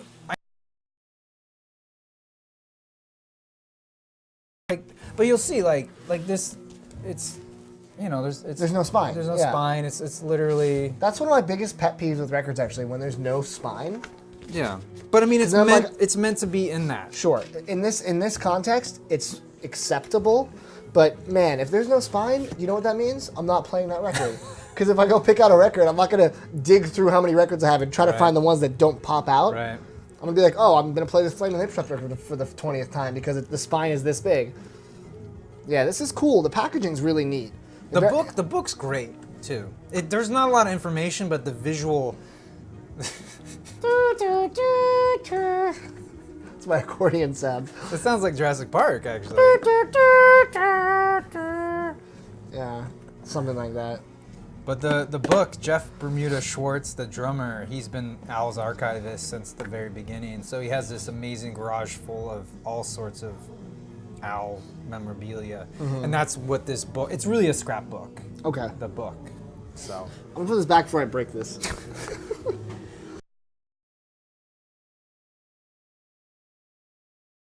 Ugh. Oh. Oh, cool. Paul's working on a Metallica comparison video. Perfect. That's because awesome. I would actually love to check out your channel because I don't know what the best pressings are. They have so many. And not to like oversell him, but he works for NASA. Like the dude's. I've heard of NASA. He's an engineer. Like he's a smart guy. He's smarter probably than both of us. Like he can get in there. He uses Audacity and he compares waveforms. Like I do that. You really? No. But I mean, it's really cool because he's so knowledgeable and it's a great asset to have because neither one of us are going to do that. Right. I lamely tried to replicate what he did with Sgt. Pepper's. I did not do as well as he did, but he does really great stuff. And Mr. Froglegs, can't believe to see you live. I'm not sure who you're referring to. He might be referring to Weird Al, to Metallica, to you, to me. I don't know. Oh, redacted. Ooh, what was it? I don't know. Excited to see the new Twin Fantasy. That's the car seat headrest. Oh yeah. You're not excited. This is my excited face. He sounds like Beck. That's the one thing I will say. He sounds a little too much like Beck. But then, yeah, because then I'd rather listen to Beck. What's your favorite Beck album? I don't have. Well, I like Odelay a lot, but Okay. I really don't have a lot. I didn't really like Colors. No, Colors was a pop record. It wasn't. I mean, I liked it for what it was, but I didn't. I don't think Beck needs to make that record. No, he doesn't. I think he should have made it under a different pseudonym, sort of just created a whole new persona for himself. But he can do whatever he wants. It's interesting because you win Artist of the Year at the Grammys, and then you're like, you know what I need to do after an illustrious career of making experimental indie rock records? I'm going to make a pop record. But he made... What am I trying to say? I just forgot. It was probably the best comment. I know, it was. It's gone. It's gone now. But I had something amazingly prophetic. Oh, I was going to say he started it in like 2013 though. So it's really not fair to say that. I liked the singles as they trickled in too. You liked Wow? I liked Wow. Oh, God. I liked Get Wow. out. All right, I'll see you guys later. It's been really fun. No, I liked Wow. I thought it was a cool track. Yeah, I feel like... It was interesting instrumentation he used in it. Yeah, I feel like... I mean, it's a nothing song. It's like there's no substance to it. It's just fluff. If his kids didn't say to release it, he would have just left it. He was just messing around in a recording studio. Left until the Colors Deluxe box set, complete with B-sides and demos. You know what I really don't like about Colors is... Everything? No. Is all the different variants. To me, that was really annoying. Well, he's doing all the colors of the variants. Yeah, but it's like artificial. Yeah. I mean, you would know more about. I do because I did first impressions of it. Yeah, right. I do own it. I don't own it. I was gonna buy it and then I heard it and I was like, yeah, I'm okay. Well, I also own I think you liked it more than me, the Courtney Barnett, Kurt Vile. No, I didn't love it. You didn't like it? No. I thought it was okay. I love Courtney Barnett. I'm going to put some else on. That's fine. Okay. Go ahead, keep talking. I love Courtney Barnett. I'm listening. And I love Kurt Vile. Yeah, me too. And I feel like the two of them together was like a watered down version of both of them. It just didn't have it sounded like they had a ton of fun. Yeah, totally. It was like a record you'd make and not release. My friend lives in Austin and they played, and he didn't go to their concert, but then he found out after the fact that they actually played each other's songs. That's kind of rad. So what I'm going to do, I don't want to open your record. But Please, open it. Well, guys, I brought a record over. Do you want some spoon? Ga, ga, ga, ga, ga. This album is one of my favorite albums I've ever. I brought this over to... Do you keep the hype stickers? No. No? Okay. I'm not a child. Because I do. If I buy a record and they kept the hype sticker, I'll keep it. But for me, I'm too impatient and I usually just rip it. I feel like I would lose them. I keep them in the sleeve. I've been debating about like taping it on the inside of the plastic, just taping it. What do you think of people that... This is mostly from like the 90s. People that take the hype sticker and put it right on the jacket. Have you seen that? I haven't, no. I just bought a rare pressing of Super Unknown by Soundgarden. Clear vinyl pressing. And on the cover, they slapped the sticker that says...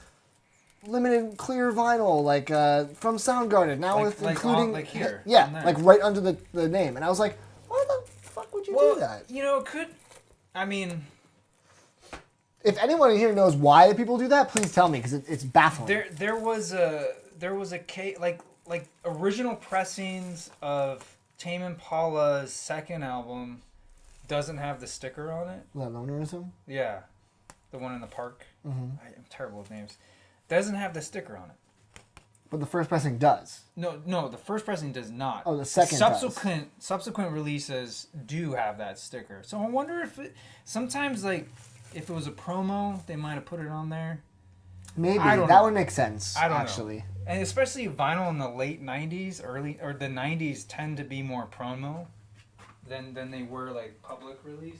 Someone called us harsh for our opinion of Kurt Vile and Corny Barnett. Why is that? We weren't harsh. We were just honest. We said it was a little mediocre for us. It wasn't. It's not bad. Yeah. Neither of them are. They're both too talented to make a bad album. I just expected something better based on what they do solo. That's all. I just think they had more fun making it than I had listening to it. That makes sense. I don't disagree. Did I get the Jack White Lazaretto Ultra LP? Yeah, of course. Here, so this is yours. You haven't Yes. even opened it up yet. Check it out. Yeah, this is my. So I own. This is what we're listening to right now. If you don't know this record, you're gonna know it now. This is what I think is Spoon's magnum opus. Ga ga ga ga ga. This is the special. I have a version of this on red vinyl from Newbury Comics, which someone just asked about. But this is they just released this last year. It's a remastered version of the album with the Get Nice EP. That is 10 additional songs, 2 or 3 reworks, and yeah, and then 7 or 8 new songs. Yeah, I haven't heard this version yet. I'm excited. Hope you guys are excited too.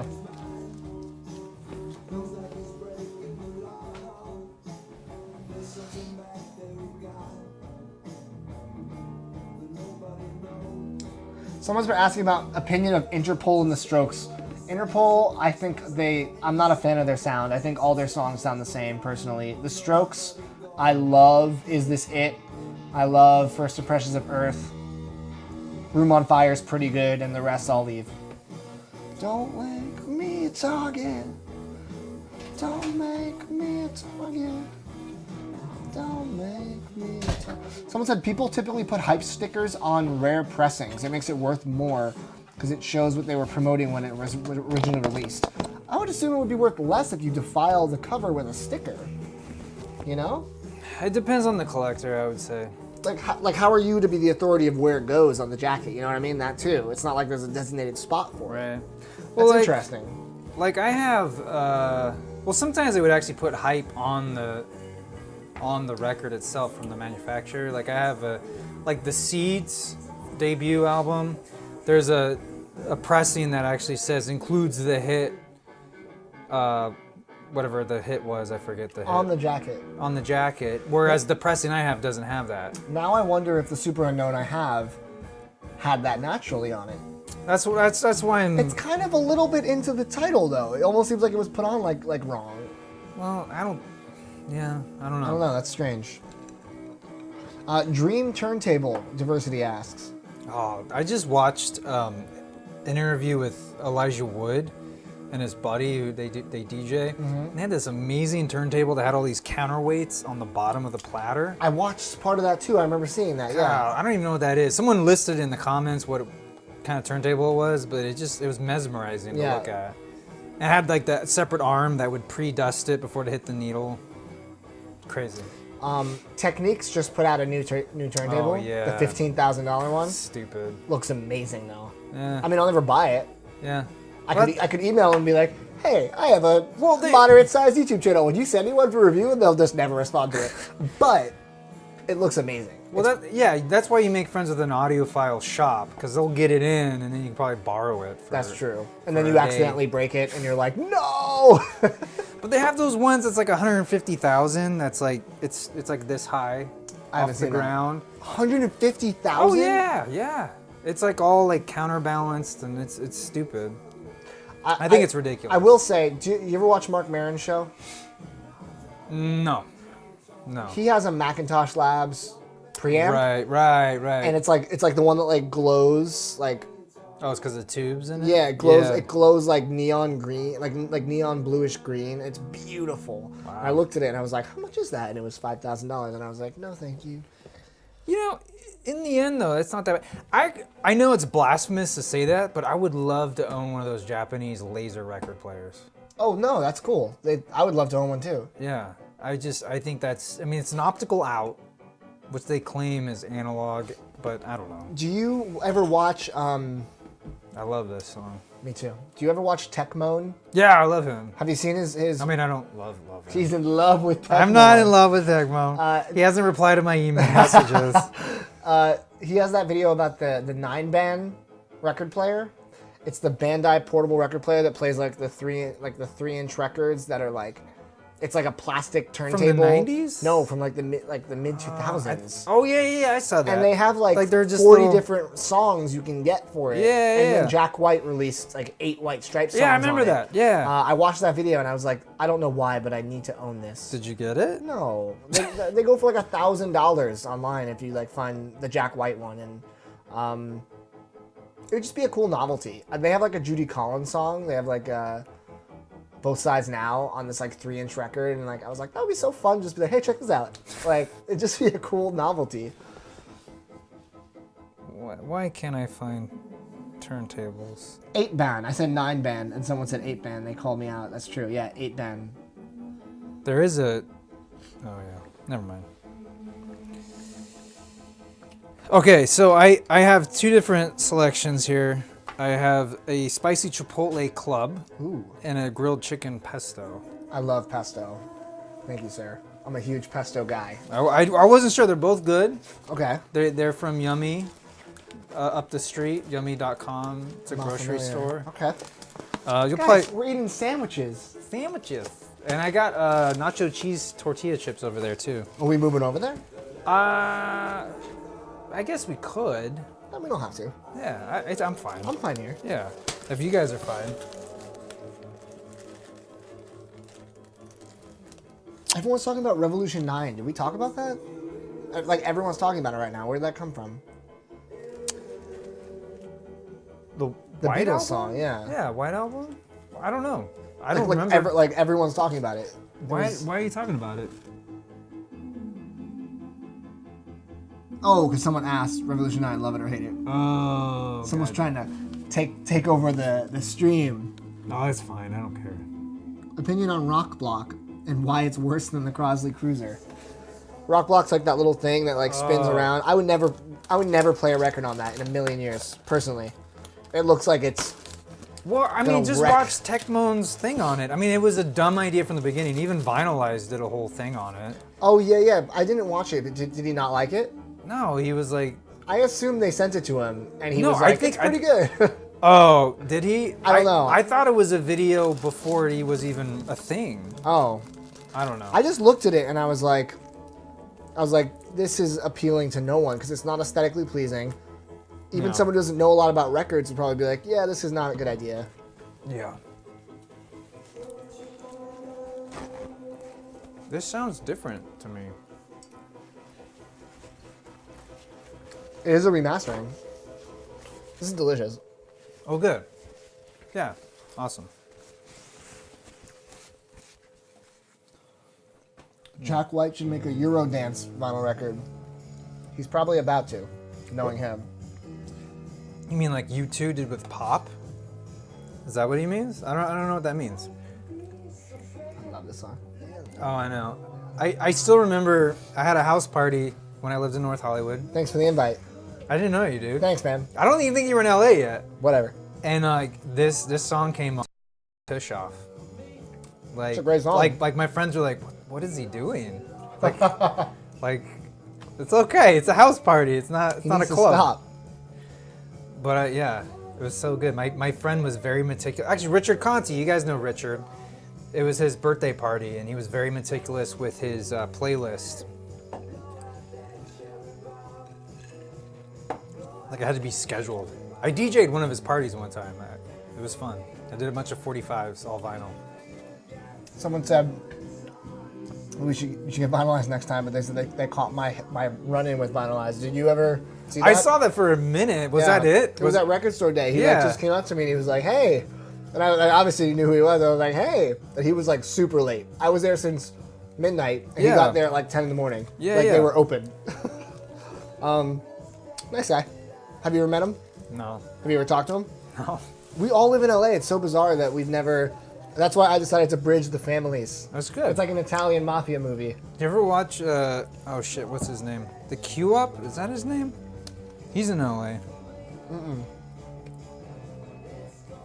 He's a Violently Pleased guy. I think I'm saying his name wrong. Like he runs Bottom Me Please? No. Oh. He continues to, yeah, the Q Up. Yeah, he's a cool guy. I think he's like just a little bit more starting out in terms of like collecting. But he's like very personable. I would like to hang out with him. I don't know. Let's bring him on. Yeah. Someone asked, when are you going to listen to My Beautiful Dark Twisted Fantasy? Because Anthony Fantano gave it a 10. I give it a 10. What do you think? That's the real question. That's Kanye, right? Yeah. Yeah.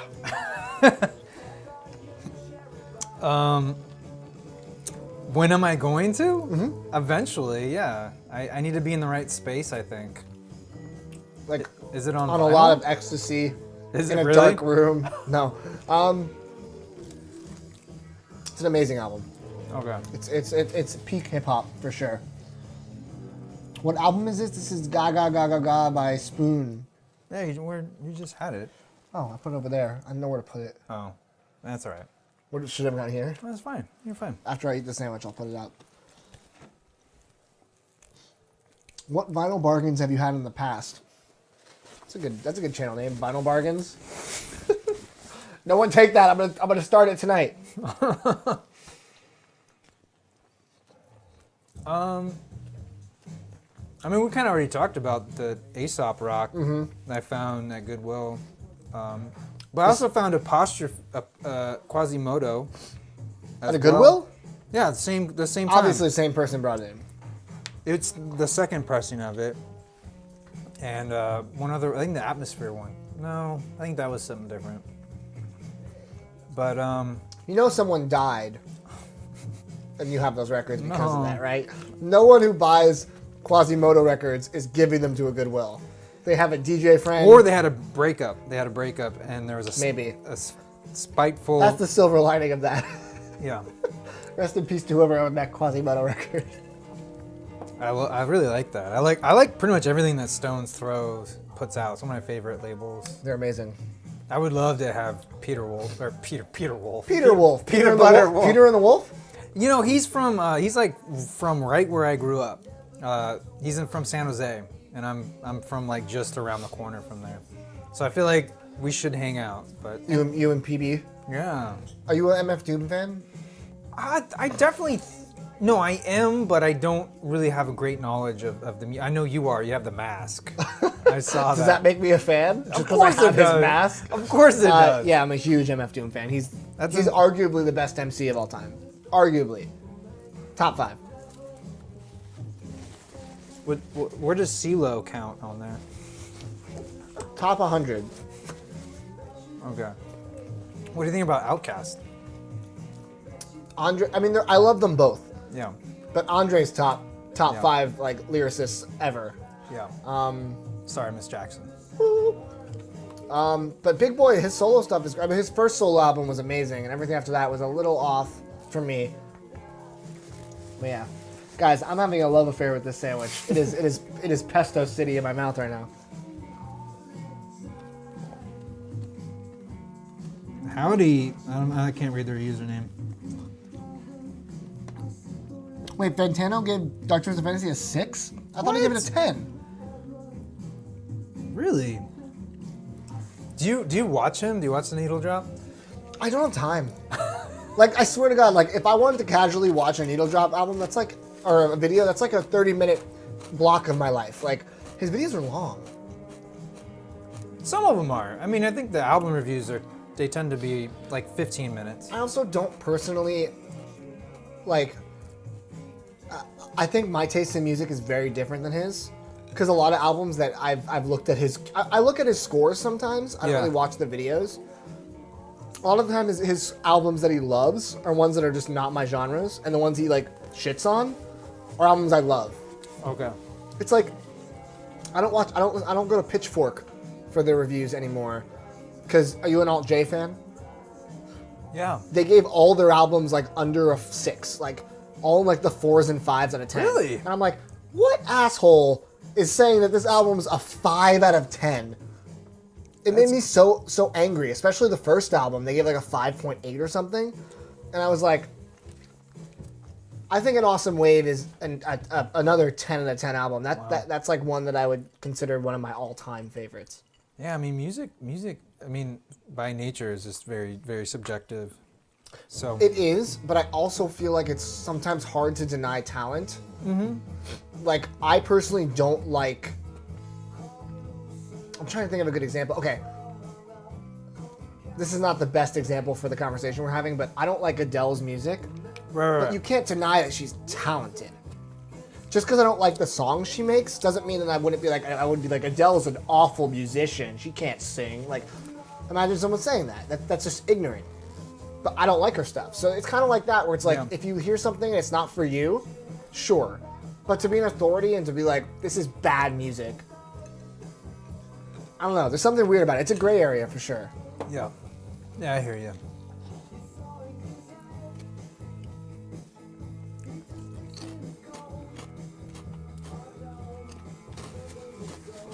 Someone asked, would you ever get an album cover tattoo? I don't have any tattoos. I don't have any tattoos. Yeah. Sorry. Have you ever thought about getting a tattoo? For like a minute, and I'm like, what would I do? I thought about getting like something music related, just because like obviously it's important to me. Yeah. I could just never decide. It's funny. I don't want to get into controversy on the live stream, but the only thing I ever thought about tattooing on myself is very cliche. It's the cover of Brand New's album Deja Entendu, because I love that cover. It's like artistically gorgeous, and then he came out as like a kind of pedophile. So Is that? I don't even know what happened there. long story short, he was like grooming a 15-year-old when he was 25, and like used his stature to kind of like That happened solicit with- nude pictures and like webcam stuff, and it's a shame because they're one of my favorite bands, and now I can't even like listen to them. That happened with Crystal Castles, apparently. Mm-hmm. Same thing, almost. Mm-hmm. Which they really weren't that relevant. It's fine. I'll clean it up later. A little piece of mozzarella. That's all right. That's all right. Yeah, that's always. Yeah, I read both of their accounts. It was heavy. Yeah. The Ethan and Alice and stuff. Yeah. Oh, what do you think about the whole bullshit Lana Del Rey Radiohead thing? What do you think about I've that? never listened to the Lana Del Rey song. I like her stuff, but I've never heard it, so I don't know exactly what everyone's talking about. So I watched, like, I think it's TRJ, another YouTuber, and he actually did like a chord like analysis. He's a musician, more so than I am. And you can't copyright chords. And yeah, it uses the same chords. There's a very similar feeling, but then the song, that's the intro, and then the song goes somewhere else, right? And Radiohead's admitted that they were inspired by the Hollies song. I forget which song it is. And if you listen to that song, it's like clearly Creep, more so than the Lana Del Rey song. So it's a little frustrating. It's weird that a band as big and talented as Radiohead would need to do that. I feel like it's more their legal team is doing Totally. it. But they should be like, we don't care, move on. You know what I mean? But I did think the Sam Smith, Tom Petty thing was founded. Yes, that was the same. Yeah. That was a ripoff, 100%. Yeah. Marvin Gaye thing. I think that's. You don't agree? I don't agree because the family doesn't own the rights to the recording. They own the rights to the music. And if you look at the music, they're not the same at all. And if that's the case, then every single blues song ever made would be plagiarism, based on the judge's ruling. Rolling Stones would be entirely plagiarism for their first 3 albums. Yeah, is I don't like that ruling. I don't like how they sided with the family. I don't think that as much as I don't really like Robin Thicke. They were inspired by Marvin Gaye. That's fine. You can be inspired by. You're eating. I'll go flip. Thank you. Someone said they're gonna get this album. They're gonna get Ga Ga Ga? Yeah. Did I say that right? Ga ga ga ga ga. Oh, it's 5? 5. Damn. Okay. You're close. I'll give it to you. Yeah. No, please don't. Someone's been asking this for so long, and I've neglected answering it. Okay. Would you ever get a reel-to-reel? I've thought about it many times, but not right now. No, I don't think so. But Tecmo did an amazing thing on that. Actually, he did a whole piece on newly recorded reel-to-reel. I would never. I don't have a need for it. I've always wanted one, but I don't actually have any media. Interesting. Actually, I think at one point I did, but I got rid of it when I moved to LA. Did you know that the Hollies sued Radiohead and won over the creep thing? I didn't know they sued, but I knew that there was a judgment. I didn't know that. I mean, if you listen, have you heard it? Yeah. Okay. I didn't know there was a lawsuit. I thought I it was just didn't kind of know like a known. But it's that's why I think it's hypocritical. Did you eat your whole sandwich? No, I have a half. Oh, okay. I Yeah, was like, don't worry am about I that it. slow? No. Are you gonna dive into that thing and Yeah. What? I'm taking a sip. I'm doing a sip. I feel like I'm just like eating. I'm talking like out my ass while I'm just shoving this sandwich in my face, and you're like being very classy. This is what it's all about. Just because I'm wearing a suit doesn't mean I'm classy. It's fine. I think it does. I think it does. It's 3 a.m. wherever Leonard is. Well, that's a good time to be up and watching YouTube. Oh, I think. he sampled me for his music. Leonard? It's actually really cool stuff. What? Yeah. Like what kind of music? Like hip hop inspired. But not really hip hop, but you know, that kind What of was thing. the sample? Hey everybody, welcome to the program. And yeah. That's awesome. It's really cool. It's actually really cool. I should find the link for it. You can go ahead and post it, Leonard. Yeah, please post it because I'll go back to these comments because I'll read them all because I'm a nerd. I don't find the live stream saves the comments though. Oh, really? Not the live stream comments, no. Interesting. Which really bums me out. Yeah, because we can't read all of them while we're here. That's awesome. Oh my God, someone just asked something that's really funny because I just talked about this on my podcast, which I'll have you on soon. Someone just asked, what do you think of the power violence genre? You ever heard of it? No. Cool. Neither of the people I was on the podcast with who work and run Sumerian Records, which is a metal label. Power violence is the worst genre I've ever heard. There's nothing melodic or pleasant about it. It is aggressive to a fault. And the only reason I know it is because I picked up on my podcast. I picked up a 7-inch record on the cover alone because the cover was a bunch of cats with sunglasses and machine guns and money everywhere. And the album was called Creepin' While You Sleepin' by Deep Shit. And it was a 7-inch record, a full album on the 7-inch because every song was like 34 seconds. And That's crazy. It's the worst music I've ever heard. Played at 33? Yeah.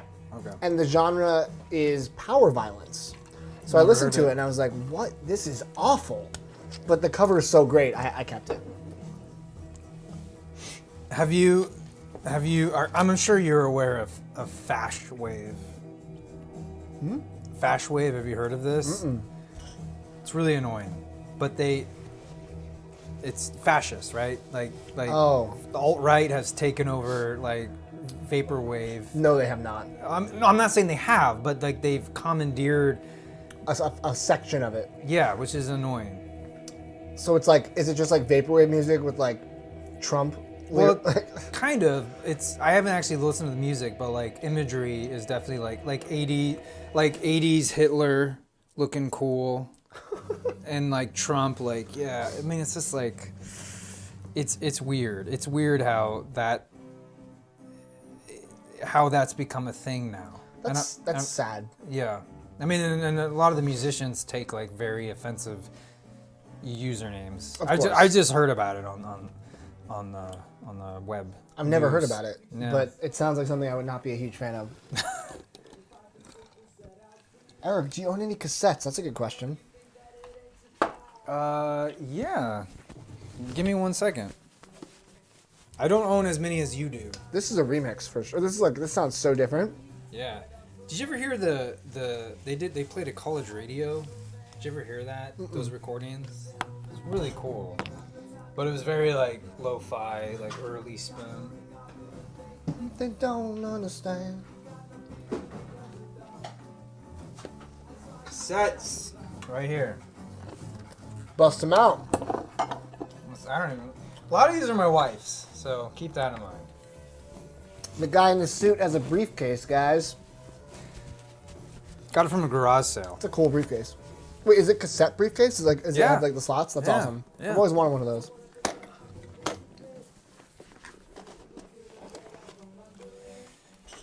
So we got Beatles, Hey Jude, Christmas with Frank Sinatra, Mumbo Gumbo. What is that? Oh my god. That's amazing. I bet you that's awesome. Beat Me Daddy 8 to the bar. Why is that mixed in with all of that? I don't know.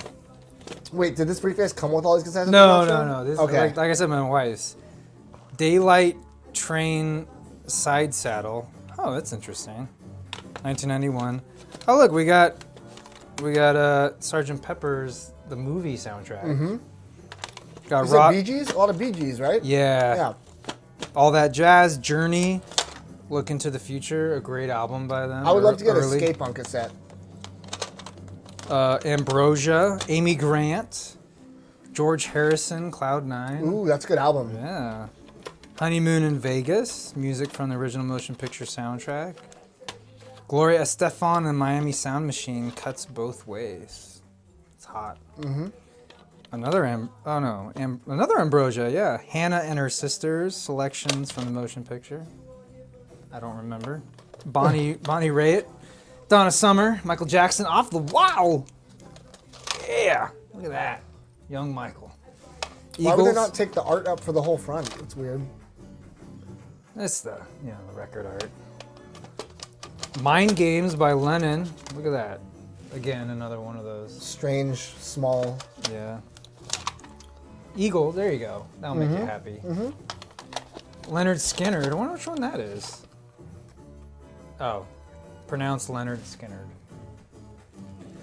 John Cougar Mellencamp, Scarecrow, Beatles 65, Amy. Oh, I don't really like Amy Grant. Sorry. She's a bit. I'm indifferent. The Beatles Rock and Roll. I have this on vinyl. And we got, this is awesome. Miami Vice soundtrack. That is cool. Magical Mystery Tour, the Bodyguard soundtrack, and Rod Stewart, Footloose and Fancy Free. So yeah. There's a couple more in the house, but yeah, that's it. Most of my cassettes are just vaporwave because that's where it predominantly lives. Yeah. Well, that makes sense. Memories be gone. I love this song too. I don't know if I've heard this before. Ooh. It's great. I think this is the sound they were trying to do their whole career, and they nailed it on. But this is their fucking Abbey Road, you know? Wow. In my opinion. That's debatable.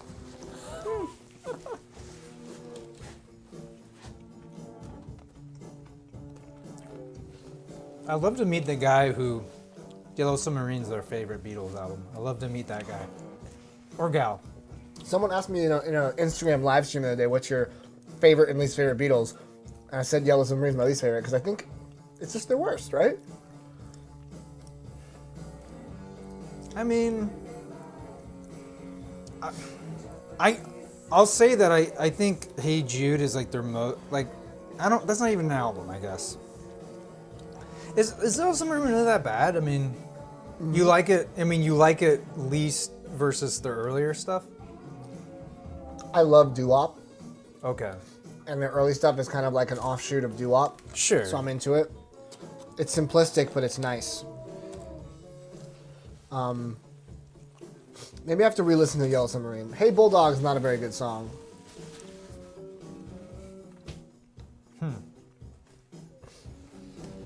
I admit I don't know it very well. Baraka says Weird Al was one of his first cassettes. Mine too. But which album? What was yours? Dare to Be Stupid. Kind of wish I still had it, but I'll let it go. Oh well. Different time. $5 on Discogs will fix that problem. I know. It's not the same though. It's not the same one. That's fair. Yeah, I feel like your copy is your copy. Yeah. Man. Dr. Demento out now. Really? Yeah. I see Dr. Demento records all the time. They're just everywhere. I have a box set of his stuff. I mean, it's literally just a box with a poster, I think.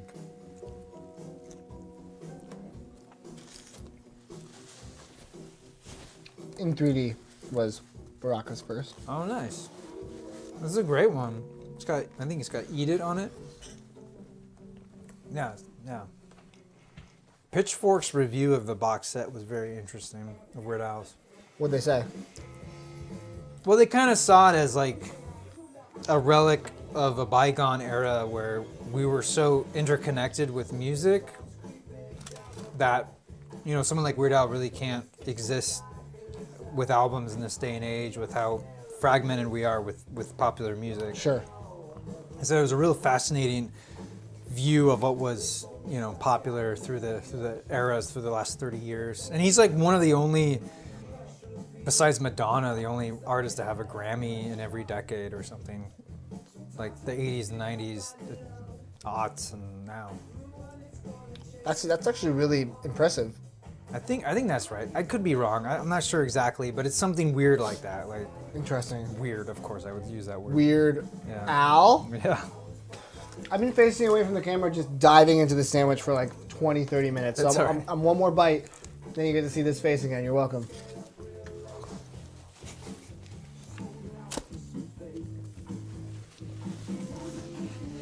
Introducing as a must-have. I agree. I just picked it up. I want the box set.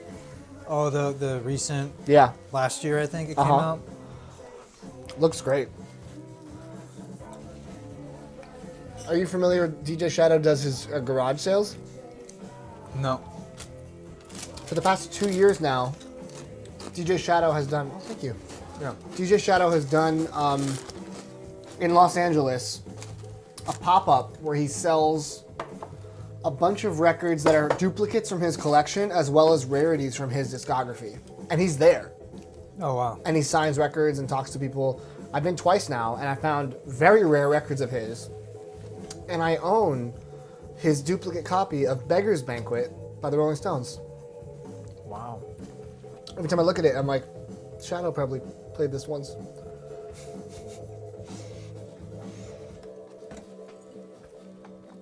I feel like I probably have a lot of pesto in my teeth, so I'm gonna check that with my phone real quick. Pardon me.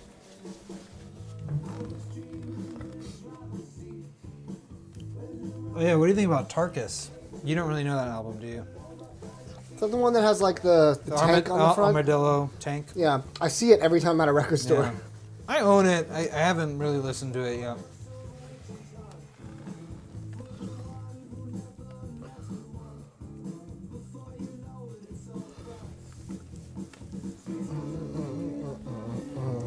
Thoughts on double, what is it? Double Nickels on the Dime by Minutemen? Do you know that?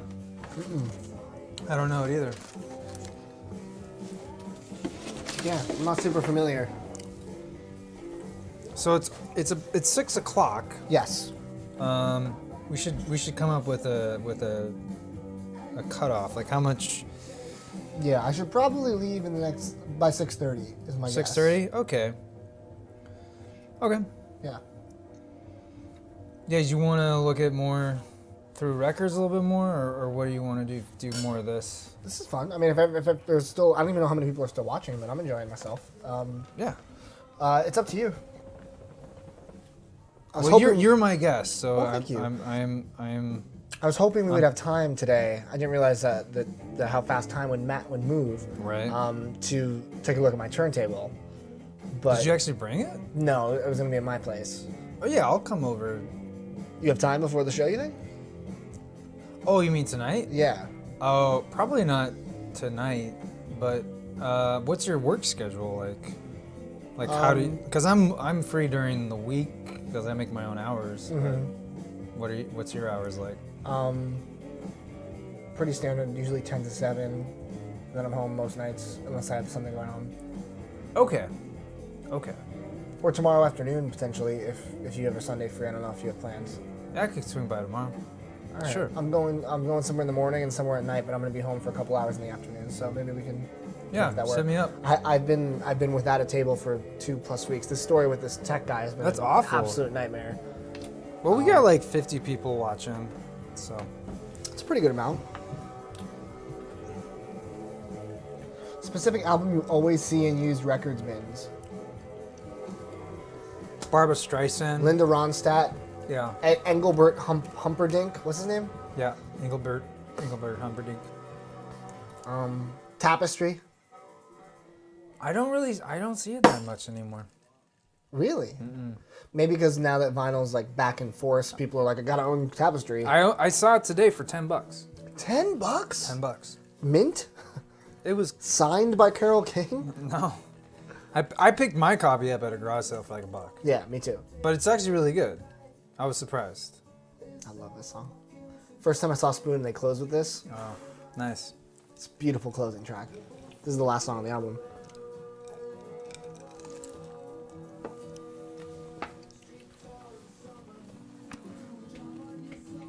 Trout Mouse Replica. Oh yeah. I can't get into Captain Beefheart. Really? Listen to it. I haven't. Really? A little. Huh. I couldn't wrap my head around it. All right. Fair enough. It's one of those things that 10 years from now I'm gonna be like, I get it. Yeah. Tonight.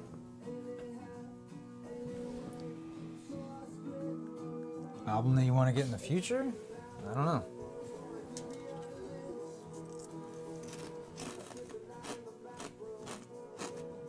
A lot. Like, I get albums all the time. I feel like there's no specific. Yeah, that's a hard one. I feel like there was one I almost bought the other day and I didn't. I want to get a first pressing of MF Doom's Food. Because the other pressings that are easy to find have some of the beats are different. Like they flip the track order on some of the tracks and they change the beats on one of the songs. Weird. I'm not cool with that. So the original is hard to find. Yeah. That's on my immediate to want list. Yeah, I would love to own, like, because I believe the only original pressing of the Blue Album was in the United Kingdom. Of the Weezer Blue Album? Yeah. Like there was a '94 pressing. It was only overseas.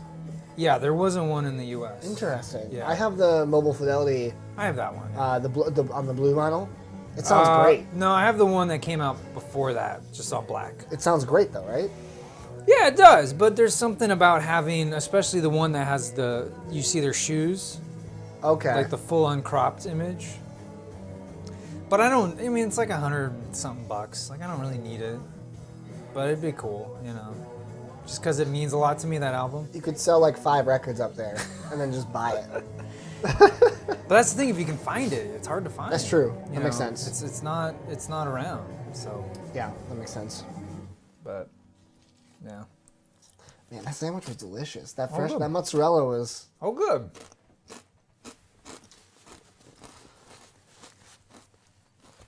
This guy says he rarely sees Rush in used bins. I do not as well. Yeah, I do, but it's always like $25 or something. It's Really? never like a cheap Rush album. Oh, you met that artist who's like licensed to do at Rush, WonderCon. Yeah, Rush music. yeah, fan or- tunes. Yeah. Really cool stuff. I should have kept in better touch with that guy. I found his business card the other day, and I was like, oh, there it is. But yeah, really cool stuff. I wanted to pick up the 2112 reissue with the hologram. I don't even know where's the hologram? In the dead wax. Oh, okay. So Yeah. Is it like Styx hologram? Or No, or like is it like the laser etch. like the Star Wars thing? Yeah, it's kind of like the Star Wars thing, I believe. Okay. It's like 200 gram with a hologram or something, and I've always wanted to grab that. That's a great album.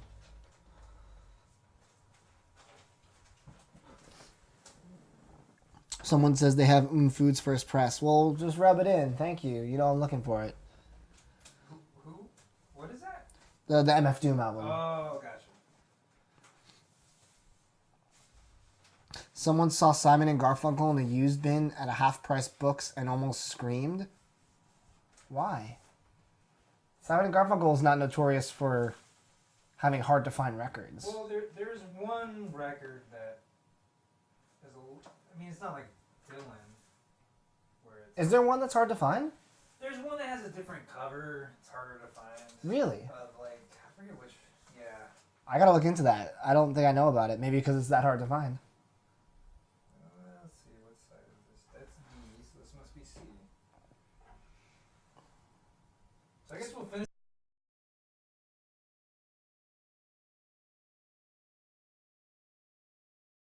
The EP that came out in that same era.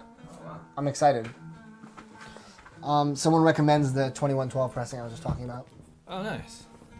I own a copy of it, like an old copy. I don't know what. Do you have a favorite Rush album? Like, No.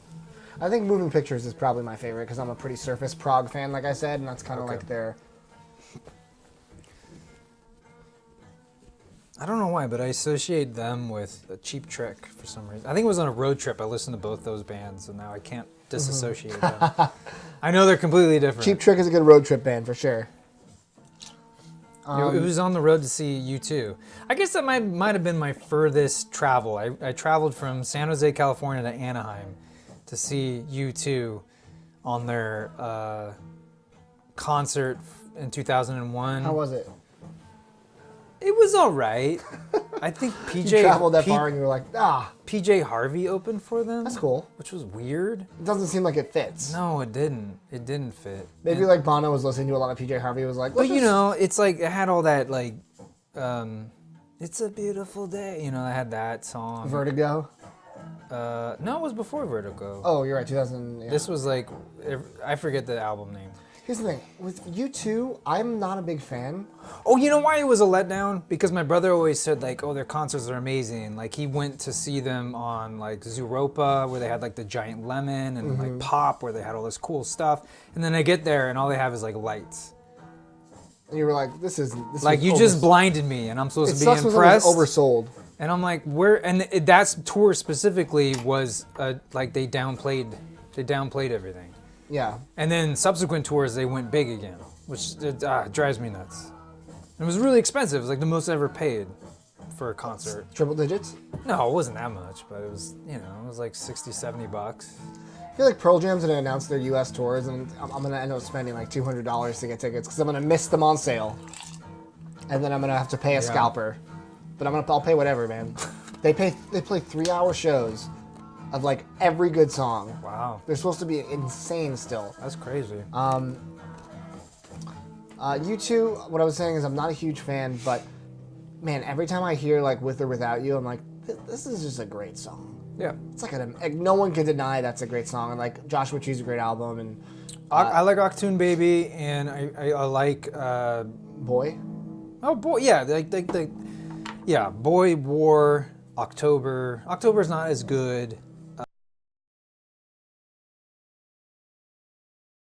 And then Zooropa, I do have a soft spot, but then Pop, Yeah. Pop kind of got weird, and then and then I just tuned out. It's fair. Yeah. I feel like I'm gonna have a U2 phase in like 5 years. Like it's gonna hit me, and I'm just gonna be like, all right, time to listen to U2. Well, last year was a 30th Joshua anniversary. Tree. Yeah. Yeah. And they had that box set. Yeah, and they have the shows for it. Yeah, my friend went and saw that. He liked it. Yeah. Yeah. Oh yeah, sign up for 10 Club.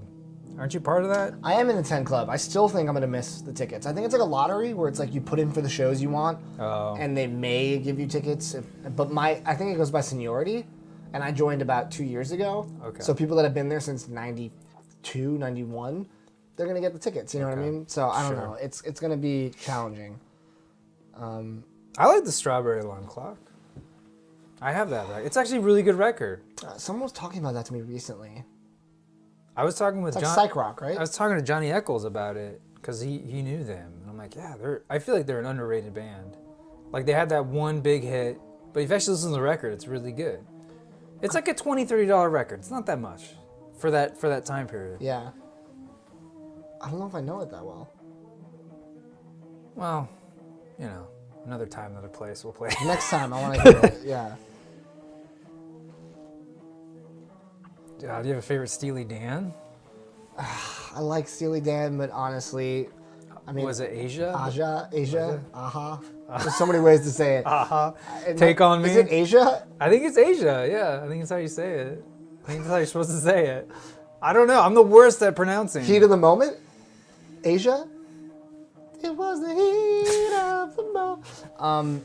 Yeah, that's a great album. Supposedly that's like one of the most audiophile records you can get.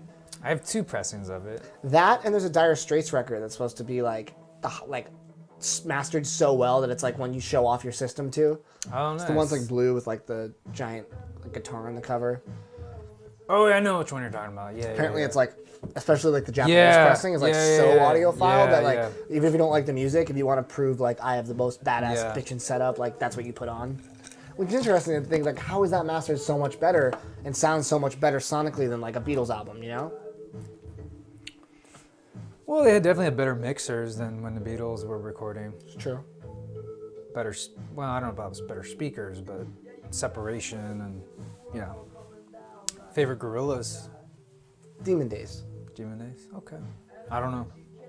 I'm really ignorant on them. I think Demon Days is the best because for me it's one it's It's Brothers in Arms is what you're thinking. yes, correct. Yeah. Demon Days is the best. There are a couple songs I could do without, and Plastic Beach, about half of it I could do without, and the Okay. new album I want to pretend doesn't even exist. Really? Strong opinion on that. That's humans. Yeah. You want all the humans to go away? I want all the humans to go away, guys.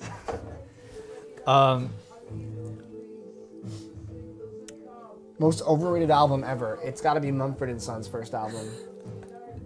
It's got to be the most overrated album ever. What about Frampton Comes Alive? Peter Frampton? It's fine. I don't know. It's fine. Let's throw it out there. That's one you see everywhere too. Yeah. I feel like that's another like used bin. Like It's good. It gets crapped on in High Fidelity. yeah, that's true. I feel like it's almost that time to watch High Fidelity again. Every couple years. Yep. Yep. Man, It's a good one.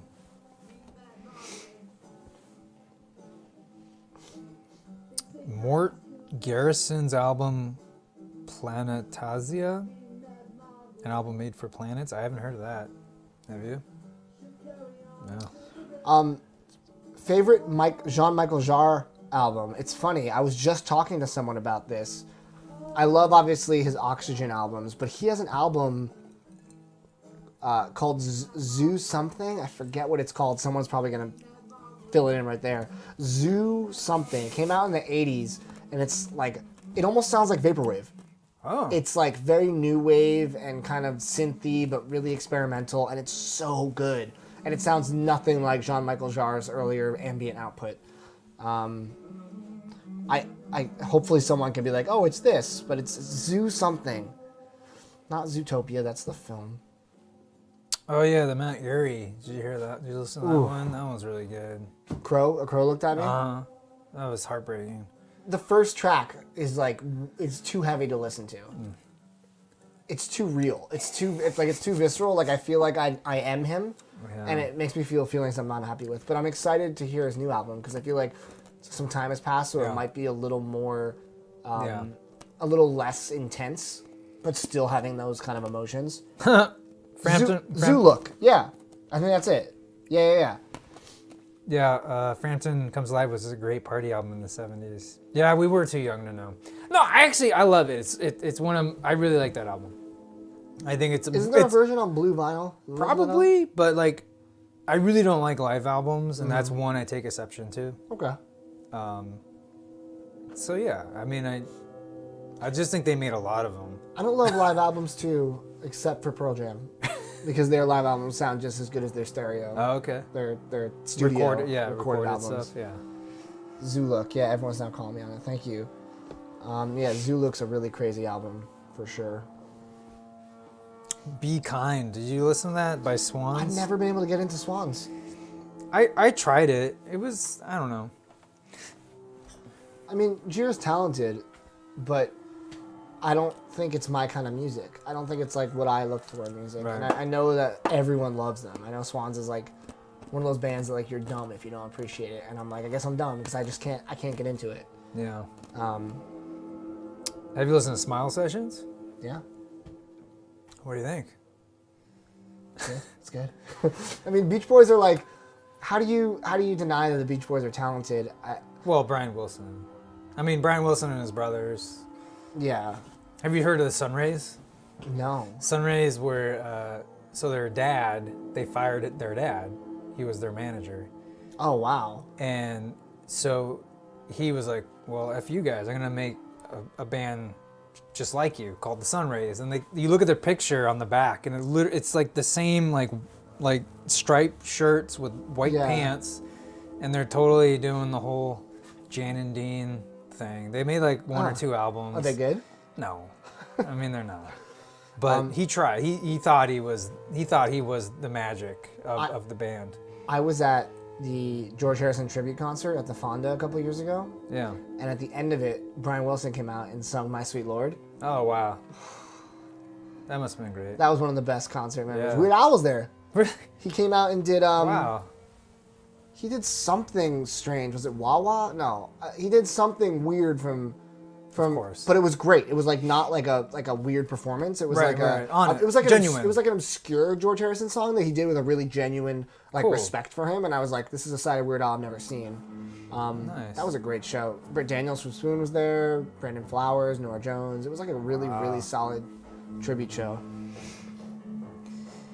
I mean, I feel like we'll never actually get to hear what Smile could have been because so much time has passed. Right. Like Smiley Smile is not what it was meant to No. be. The Smile Sessions, that's my receiver, it's not your record. That's fine.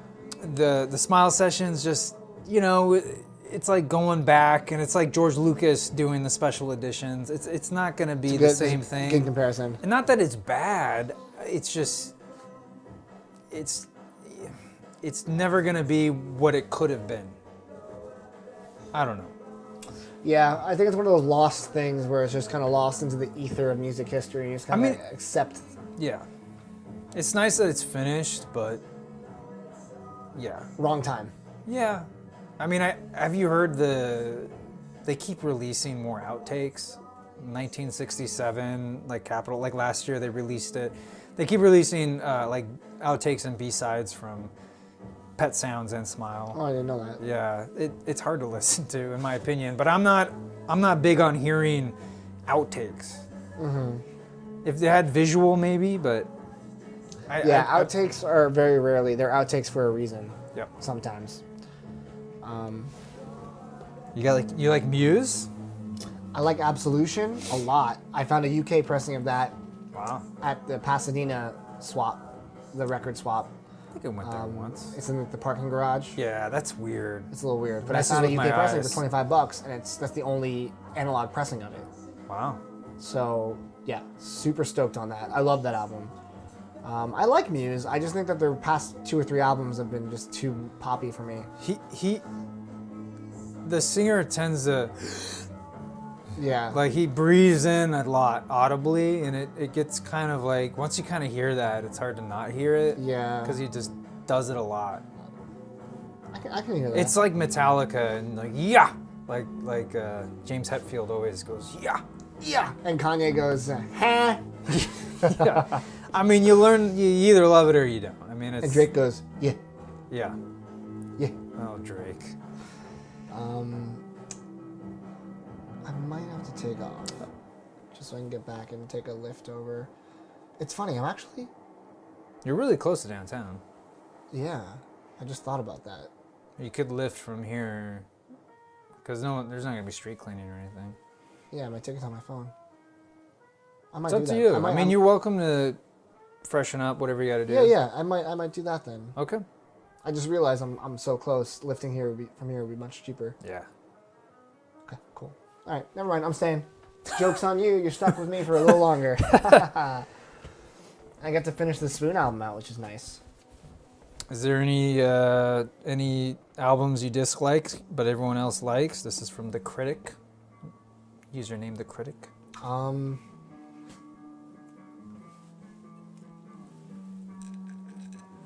There's a lot of albums I dislike that everyone likes. No, opposite. Oh, that I like that everyone dislikes. Off the top of my head, I don't have an answer. Okay. Do you?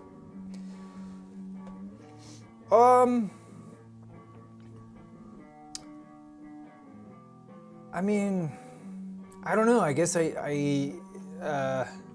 I don't have an answer right off the bat. Yeah, I don't know. Snups. Diversity's asking about Snups. Oh, Snups is it's a cool app for Yeah, they hit me collection up. based. Yeah. I don't really collect much else than records, so I did it and I was into it for like a week, and then I was like, I don't have time to maintain this. It's cool if you don't have like what feels like a full-time job editing videos, which is my life outside of my real job. So yeah, it's a cool concept. I just can't. Instagram, I can't keep up with multiple things, but Snups is cool. I mean, what they do. I'm a collector. I collect figures. I collect posters. I noticed that, yeah. So I like what the service is. I just personally don't have time. Yeah, it's all right. Someone said, "What's the band you think everyone should be listening to now that no one really knows?" That's a good question. I got nothing. You got nothing? All right, I got Psychedelic Porn Crumpets. Oh yeah, you talk about Australian psych rock, just as good as King Gizzard. Get on their train before they really are going bullet speed, because they're going to be as big as King Gizzard by the end of this year, guaranteed. Hot takes on Vinyl There's Rewind. someone else you keep mentioning for underrated though. You would mention in your videos, not Eric, but something. I don't remember now, but Richard Houghton? I don't know. It's all right.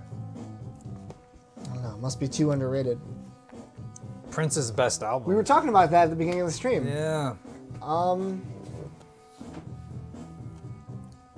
mean, I have holes in his discography. Like, I don't know every single release. No one owns all of it. But of the ones I've heard, I mean, I think I would put Sign of the Times.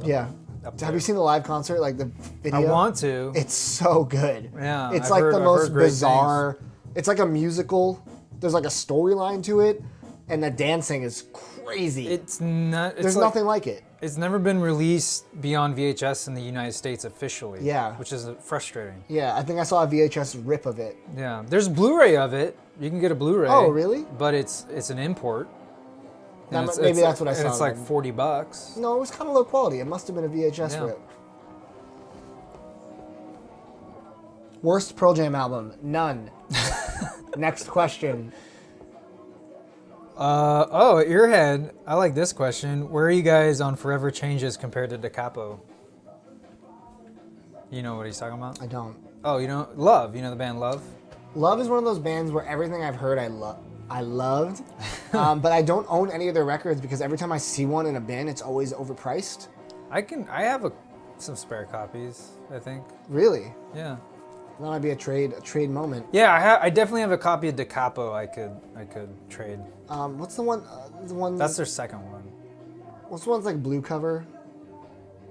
That could be a later album. Yeah. Da Capo is like the black and white on the sides, right? Well, basically, their first and second look almost identical, and their third one has it looks like a shape of a heart, like a human heart, but it's their faces drawn.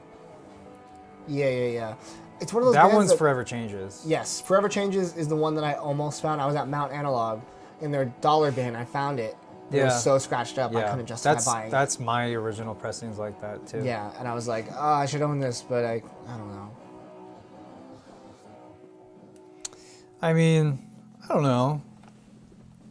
I like Da Capo because it's got, I forget the name of the song, but it's got that one kind of garage rock proto song on it, 77 or 7 something.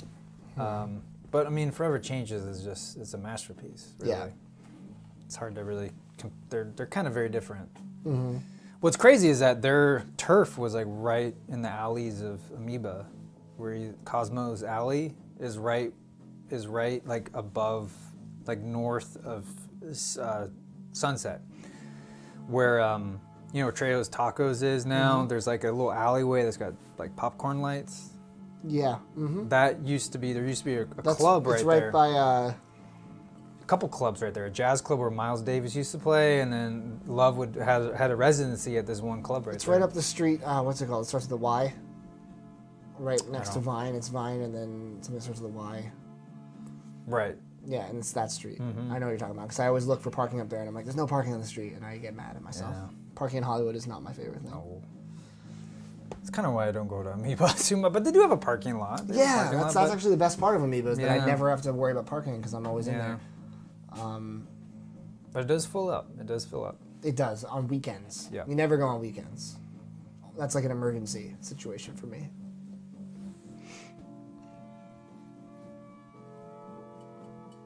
Oh, 7 and 7 is. That's right. That's a single. 7 and 7 is.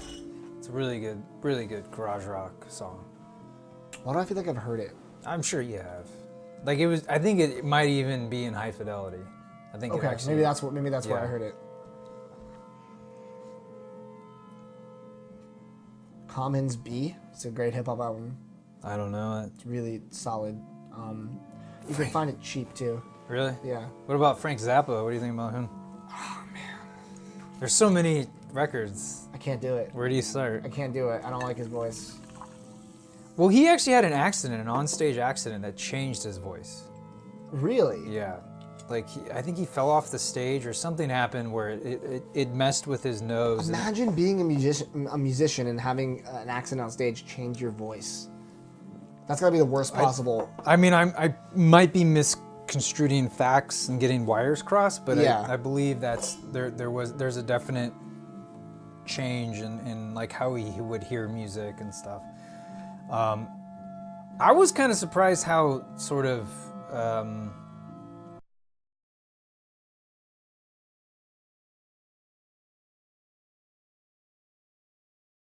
Being a dental floss tycoon. yeah, or like a big stinky foot or something. Yeah. Yeah. Some people are just obsessed though. They're like Zappa's God. Yeah. And I'm like, I don't understand. Personally, it's Well, kind of like- like it's kind of like Captain Beefheart for me. It's like I don't get it, but I get why people like it. Sure. I think Hot Rats is one of the one that rises to the top, and then Apostrophe maybe. Apostrophe. I own Apostrophe because I got it in Amoeba for like $6. Oh, there you go. Pretty clean. I have a copy, I think, too. I don't even think I've listened to it though. I just bought it because I was like, I'll listen to this at some point. Yeah. This is a good price. It was Yeah. like an early pressing too. Yeah. I kind of got into him because of High Fidelity, really, because they talk about like his clientele. They will only buy original pressings of Frank Zappa records. Yeah. Go to Freak Beat Records in Sherman Oaks. You'll find those people in real life. Oh yeah, do you know the SNL skit, The Californians? Do you know that one? I was just doing the Californias thing. Are you familiar? Yeah, it cracks me up. They all look at the mirror at themselves and they're all like, Yeah. yeah. One of the things that really made me laugh was someone said a line where like, you know how you have to drive in Santa Monica and then you have to like go around that school, not Santa Monica, Fountain. You're traveling on a fountain and you got to go around that school and you got to get back on a fountain. Yeah. And that's so obscure LA, like not even most of California But people knows. know if you're from LA. Yeah, but most of California wouldn't, which just like cracks me up, like their depiction of, because it really should be called the LA people, not The Los Californians. Angelinos is what it should be called. Yeah, because I'm from NorCal and it's very different. Did you know that I grew up in Northern California? I did not know that. Yeah. I was in Marin for 12 Oh. years. Right on. Right outside San Francisco. Yeah. Right on. Yeah. Why'd you end up in New Jersey then? I don't know. My parents, my family's out here. Or out there, Jesus. Right. So in 8th grade, they were like, this is a good year to pluck you from your friends and move you across the Jeez, country. That's awful. To be closer with your family, which didn't end up happening. Oh. So, yeah. So then Who were you living with then? Like family in Marin or your parents? Oh, my mom and dad were always with me, but Oh. my extended family, So they all decided to go back. yes, they wanted to be on the East Coast, and they were like, time to go. Okay. Zappa was assaulted by a fan, knocked him off stage, and broke his leg. But then I thought it affected his voice a little bit. I thought it did. Maybe it didn't. Maybe it affected his like outlook. Maybe that's what it was. Affected his mood. Yeah. I don't know. This is really experimental, all this stuff. Yeah. It's like just like blues guitar. It's not really an album. Yeah, it definitely is more atmospheric in parts. Yeah, I was hoping for more like B-side. You know that feeling when you hear like a B-side from an album you love and you're like, this could have been on the album. I love this. I felt that way about OK Computer, OK Not OK. Oh yeah, I loved all those songs. Yeah, like Man of War. I thought. Did you get the box? No, I just got the 3 LP. Yeah. No, I got the box. The box was too much for me. Yeah, I'm a loser. I got the box. You're not a loser. I think that's great. For me, I don't care that much. I got the box because I just loved all the art it came with. Yeah. And I loved the cassette, which had all the demos. Right. Yeah. Which actually some of them were pretty interesting. Cool. And it was kind of like a nerdy thing to appreciate the strip of cassette or the tape. It was like a 1 second or 0.5 second like cassette from like the original, or like a magnetic strip from the original like reel or something that they recorded on or something. Huh. Something cool like that. That I'm probably cool. describing it so like very wrong. I didn't know that. What are we listening to? Right now we're listening to the EP that came out around Ga Ga Ga Ga Ga by Spoon, that came with the remastered edition that was released last year. Do you have an 80s guilty pleasure? Favorite? I feel like most of my stuff from the 80s are guilty pleasures. Yeah, I mean like Poison. Oh yeah, Poison's great. Talk Dirty to Me, that song was like my high school. Say it never. I've never seen you look so good. It's so cheesy, but it's just something about it is just like very comforting. Yeah. I don't know. I'm going between like Culture Club, Sure. with like Do You Really Want to Hurt Me, and like Wham's Wake Me Up Before You Go Go. Yeah. I don't know. Those are kind of cheesy, right? I don't know. I mean, maybe Culture Club. I think Wham is acceptable because it's become one of Why? these. Because he died, George Michael. No, I mean partially, but no, it's because he. I don't know. I feel like that's like a cultural icon of a song. Like everyone knows that. It's been in so many films and been in so many like funny videos. It's just like it's become in the public lexicon more than Culture Club. Sure. I could be totally off base there. I like a Safety Dance, Men Without Hats. I hate Safety Dance. Oh, my best friend from high school is obsessed with that song, and he would go to parties and try to play it as many times as possible before people noticed. Right. I hated him for it. Mikey, you're a dick. Shane Rocky loves the channel collab. All right. Collab! Yep. Collab City. Good. Oh. Anticipated albums for 2018. I haven't even looked. Yeah, I mean, I do my A-side, B-side videos where I talk about the albums looking forward to that month, but I don't look that far in advance. So I only kind of know what's coming out this month, and that's it. Well, Black, what is it? Black Rebel Motorcycle Club came out with theirs. That was okay. I don't think I heard it, no. Oh. I liked it. I mean, it's par for the course for them, I think. I feel like you're at a point with music that I'm at where it's like, do you have time for like an average album? Like, you consume music at such a rapid rate that if an album comes out that's like okay, you have thousands of other incredible albums to listen to instead. You know what I mean?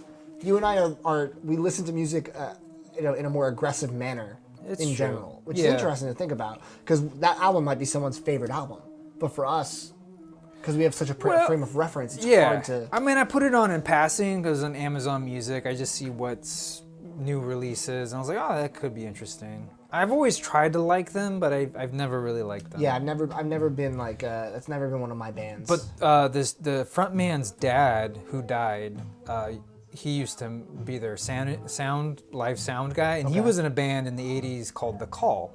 I know The Cult. Not The Cult. Oh, The Call. I know The Call too. It's The Wild. Yeah, well, they did. It's like new wave. Their first, like their big hit was a cover that was played during the Lost Boys movie. The guy with like the ponytail and he's shirtless and he's buff and he's playing saxophone. Okay. And that guy, by the way, he's a professional bodybuilder and a saxophonist, and he played on Tina Turner's "Need Another Hero" from Beyond the Thunderdome. Yeah. Anyway, that was a cover of the Call song, and the Call are a Santa Cruz band. Interesting. And I have many of their albums, but his progeny is the lead singer for Black Rebel Motorcycle Club. That's the only reason I know them, and they play Santa Cruz a lot because of that. Yeah. Huh. Yeah. And then like Danny McAllister, he, I think I'm saying his name right, the saxophonist, band leader for Bowie's last album. Oh, yeah. He went to my high school, Cool. but we're many years apart. I have a connection to the bassist from Bowie's last album. Really? And he almost came on my show, and then like he went on tour. Ah. So I'm hoping when he comes back, because I'm sure he has stories Oh, about God. Bowie. Like, I would love to hear that. I'll just like hang out, run camera for you. Yeah, please. No, or just be in the video. Yeah. Yeah. It's still slated to happen. So maybe this year. That'd be great. Do you have a preference, Quadrophenia or Tommy? Quadrophenia. I think I have to go with that route. But that's not my favorite Who album. No. I thought the film was interesting for Tommy. Mm-hmm. I haven't seen Quadrophenia yet. But Tommy as a story isn't very strong. Mm-hmm. It's like, it falls apart by the third act for me. Yeah. Like looking at it now. And I don't really understand why it was. I really need to revisit it, but I don't understand why it's such a big deal as terms of a rock opera. Mm-hmm. I don't quite get it. Yeah, I've watched it once, and I was like, I prefer the album than the film. The film seemed a little much. I mean, I like Tina Turner, I like Eric Clapton in it. Like, yeah, really cool guest stars, and like the look of it's amazing. Sure. But it's as a story, it's not very strong. Mm-hmm. Looking at it now. I don't disagree at all. And it breaks my heart to see all the pinball machines they destroy in there. Because some of them are just like these beautiful hand-painted things that I'm sure there's very few left. If He's a at pinball all. wizard. Yeah, but they like sledgehammer them. I know. It's just... Are you a pinball fan? I tend to gravitate towards pinball just at like if you ever go to Button Mash. Mm-hmm. Yeah, I just feel like I have a little bit more of a chance than like regular arcades. I'm pretty bad at pinball. Oh, I'm not great either, but I tend to gravitate. If I had like a list of all my skills, it would be very low. Like very, very low. I'm good at Centipede. That's like the one thing I'm not good good at. at Centipede either. Pac-Man? I'm good at Mario. Well, like the Mario Brother game? Like Super Mario Bros. But that's rarely in an arcade, though. Should be in all arcades. I mean, they had the Play Choice 10, I think. The Play Choice, they had that in that. I've seen that once in a while. It was basically a Nintendo arcade, but you had like choice of 10 games. One of them was Super Mario Brothers. Okay. Like they play it in The Wizard with Fred Savage. Yes. Uh-huh. Yeah. Okay. That's where they make some money at the pizza parlor. Yeah. Tangents. Baraka asked best song to clear out a bar. He said, I can't even pronounce it. Hey, Foxy Mo. Yeah. I've had the time of my life from the end of Dirty Dancing. What's New Pussycat? That's from That's from a stand-up special. Well, who did it? Was that John Mulaney? He has a special where he played it like 20 times in a bar before people noticed or something.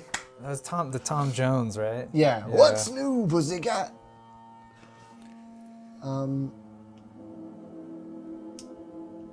That's funny. The critic thinks that the story for Quadrophenia is better than the music. That's interesting. I'd like to. I've never seen. Yeah, I'd like to. Huh. I'd like to integrate myself into that more. The Who is not my favorite band, but seeing them at Desert Trip, some of those lesser known songs like Imminence Front, like seeing them live, I was like, this is so good. Like they really put on a terrific show. Desert Trip was an unforgettable experience. I had a friend who went. He loved it. Yeah, every single act. Bob Dylan was not good, but I saw him 10 years prior to that and he still wasn't good. No. He just doesn't give a shit. I saw him back in... It kind of crushes you, doesn't it? Like I'm a huge fan. And seeing him live took me out of it a little bit. I was like, That's like Star Wars for me. Episode 1. Phantom Menace. The old Phantom Menace syndrome. Oh, boy. Steely Dan. Everyone's talking about Steely Dan. Didn't we? You know, it's funny. There was a record shop that just closed called Pawpaw Records. Oh, I never had a chance to go. I was in a. Yeah, they're just down the street from here. Was it good? It was small. Didn't they have a lot of sales? Yeah, they did. And I picked up some stuff. It was good. I mean, I felt like I was being watched the whole time, which wasn't. That's weird. Which wasn't the best. I don't like that. Yeah. But they had a copy of Pretzel. What I forget the album called. It's Pretzel Carnival or something. I forget. But it was sealed, and they wanted like $40-$50 for it. I'm like, why do you want so much money? And it was like a reject, like a return that had a cutout in it. Yeah. And I'm like, you realize that's not even a near mint copy because of that. But he's like, but it's never been played. You're like, who cares? It's like $50. I'm like, yeah, but it's not even like a $20 record. They closed. Well, I know. For a reason. I know. That's the thing. I sometimes see record stores. There's a lot of record stores in LA, and there are some great ones. Yeah. And there are some that I'm like, you're never going to pay your rent because your prices are so high that people that know and people that don't know, it's still no one's going to pay it. Well, what was kind of cool is that they would put a little sticker on it, and they'd say like what year it was from, like genre. And that is cool. And I like a little that. bit about it. So it was like, oh, that's cool, a little education. Do you remember this? That's got to cost money though. Totally. All that time. Do you remember the guy? When I first came to LA, there was a guy the record van, I think it was called. He would drive around and park places and tweet like, "I'm here," and it was like this big like 70s style van that was just lined with like 20 boxes of records, and he had like good stuff, and he did that where he like wrote out the like what era, what genre, like something about it. And you would just walk on the bus and like look around, and like it was a really interesting idea. I haven't seen him in like over a year. He must be stopped. He must be stopped. Yeah. Pretzel Logic, there it is. Thank you, Paul. Thank you. Is that the album with Katie Live, or is that? I don't know. No, I think that's the album title. That's. Oh, that's an album itself. Yeah, that's what the Katie did. It's Grasshopper. Thoughts on Rammstein? I'll tell you my thoughts on Rammstein. Don't you have a lot of them? I have the box set. Yeah. Which retailed for way more than I bought it for. I got like a steal on Amazon Warehouse Deals. Said it was slightly damaged, and it is slightly damaged. It was like a corner ding, and I got it for like $180, and it retailed for like $300. Wow. And Rammstein was one of my favorite bands in 8th grade, and I re-listened to them before I bought the box set out of curiosity, and I was like, wow, I still like this. It's just really good metal. I can't understand a word they're saying, but they're so melodic you don't have to. Yeah, I'm fine with that. I don't need to know what they're saying.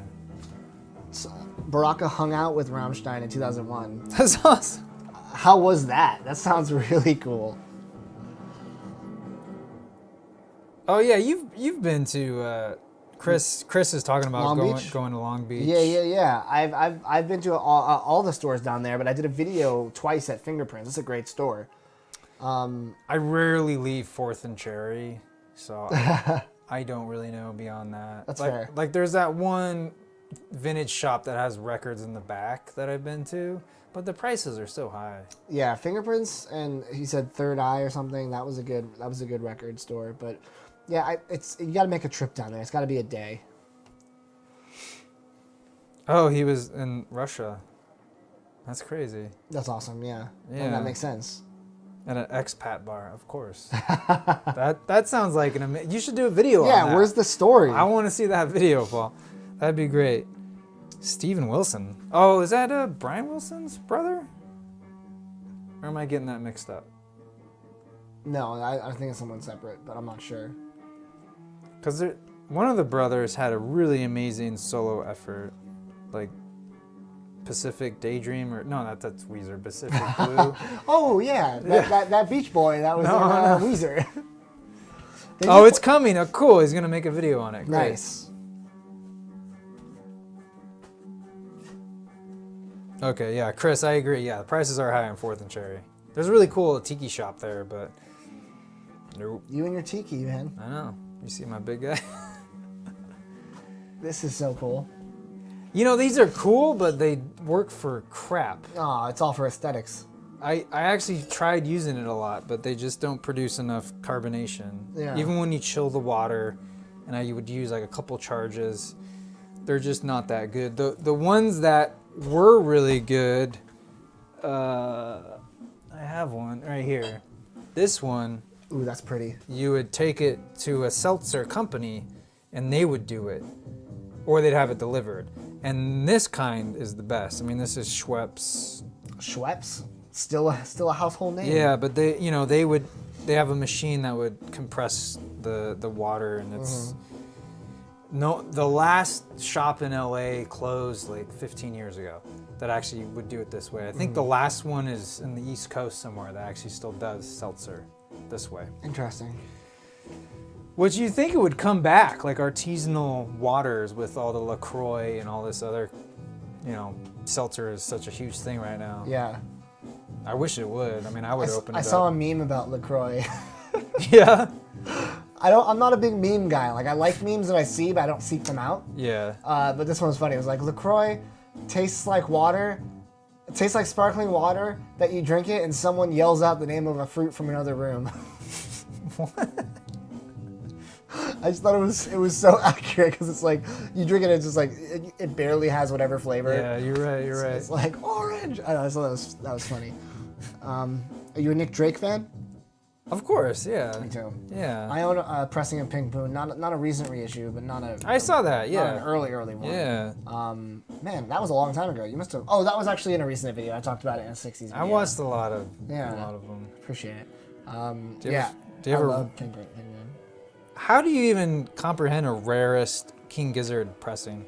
I guess that one I have is my rarest one because it's only of 1,000. Their first like 2 albums go for $800. That's stupid. It is stupid. It's stupid they haven't repressed it now that they're so big. I have a rare pressing of I'm in Your Mind Fuzz. I think it's like pink and clear or something. Or no, it's like white with pink haze, something like that. But it's worth like 100 and something based on Discogs. Retro Vinyl asks you specifically, what do you think about Good Kid, Mad City? I think it's one of the best hip hop albums ever made. I think it's a story. I think his lyrics are amazing. I think all the beats are good. You got Dr. Dre featured on it. How can you fight any of that? Kendrick he's the prodigal son. He's doing the soundtrack to Black Panther. Mm-hmm. Which I like that song he put out with J-Rock and Future. But how do you think that album rates compared to like Butterfly? And Damn. Yeah. It's so hard. They're all different moods for me. I think Good Kid, Mad City is probably my favorite just because that was what got me into him. Yep. Like I listened to Section 80 and I was like, this is good. And then I listened to Good Kid, Mad City, I was like, this is incredible. So just because of that factor alone.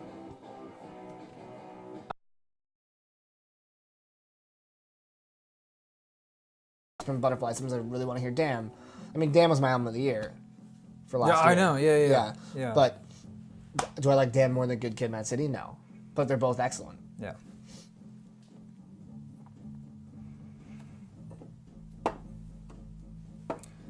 They're pretty good. This is such a weird. I'm never gonna listen to this disc again.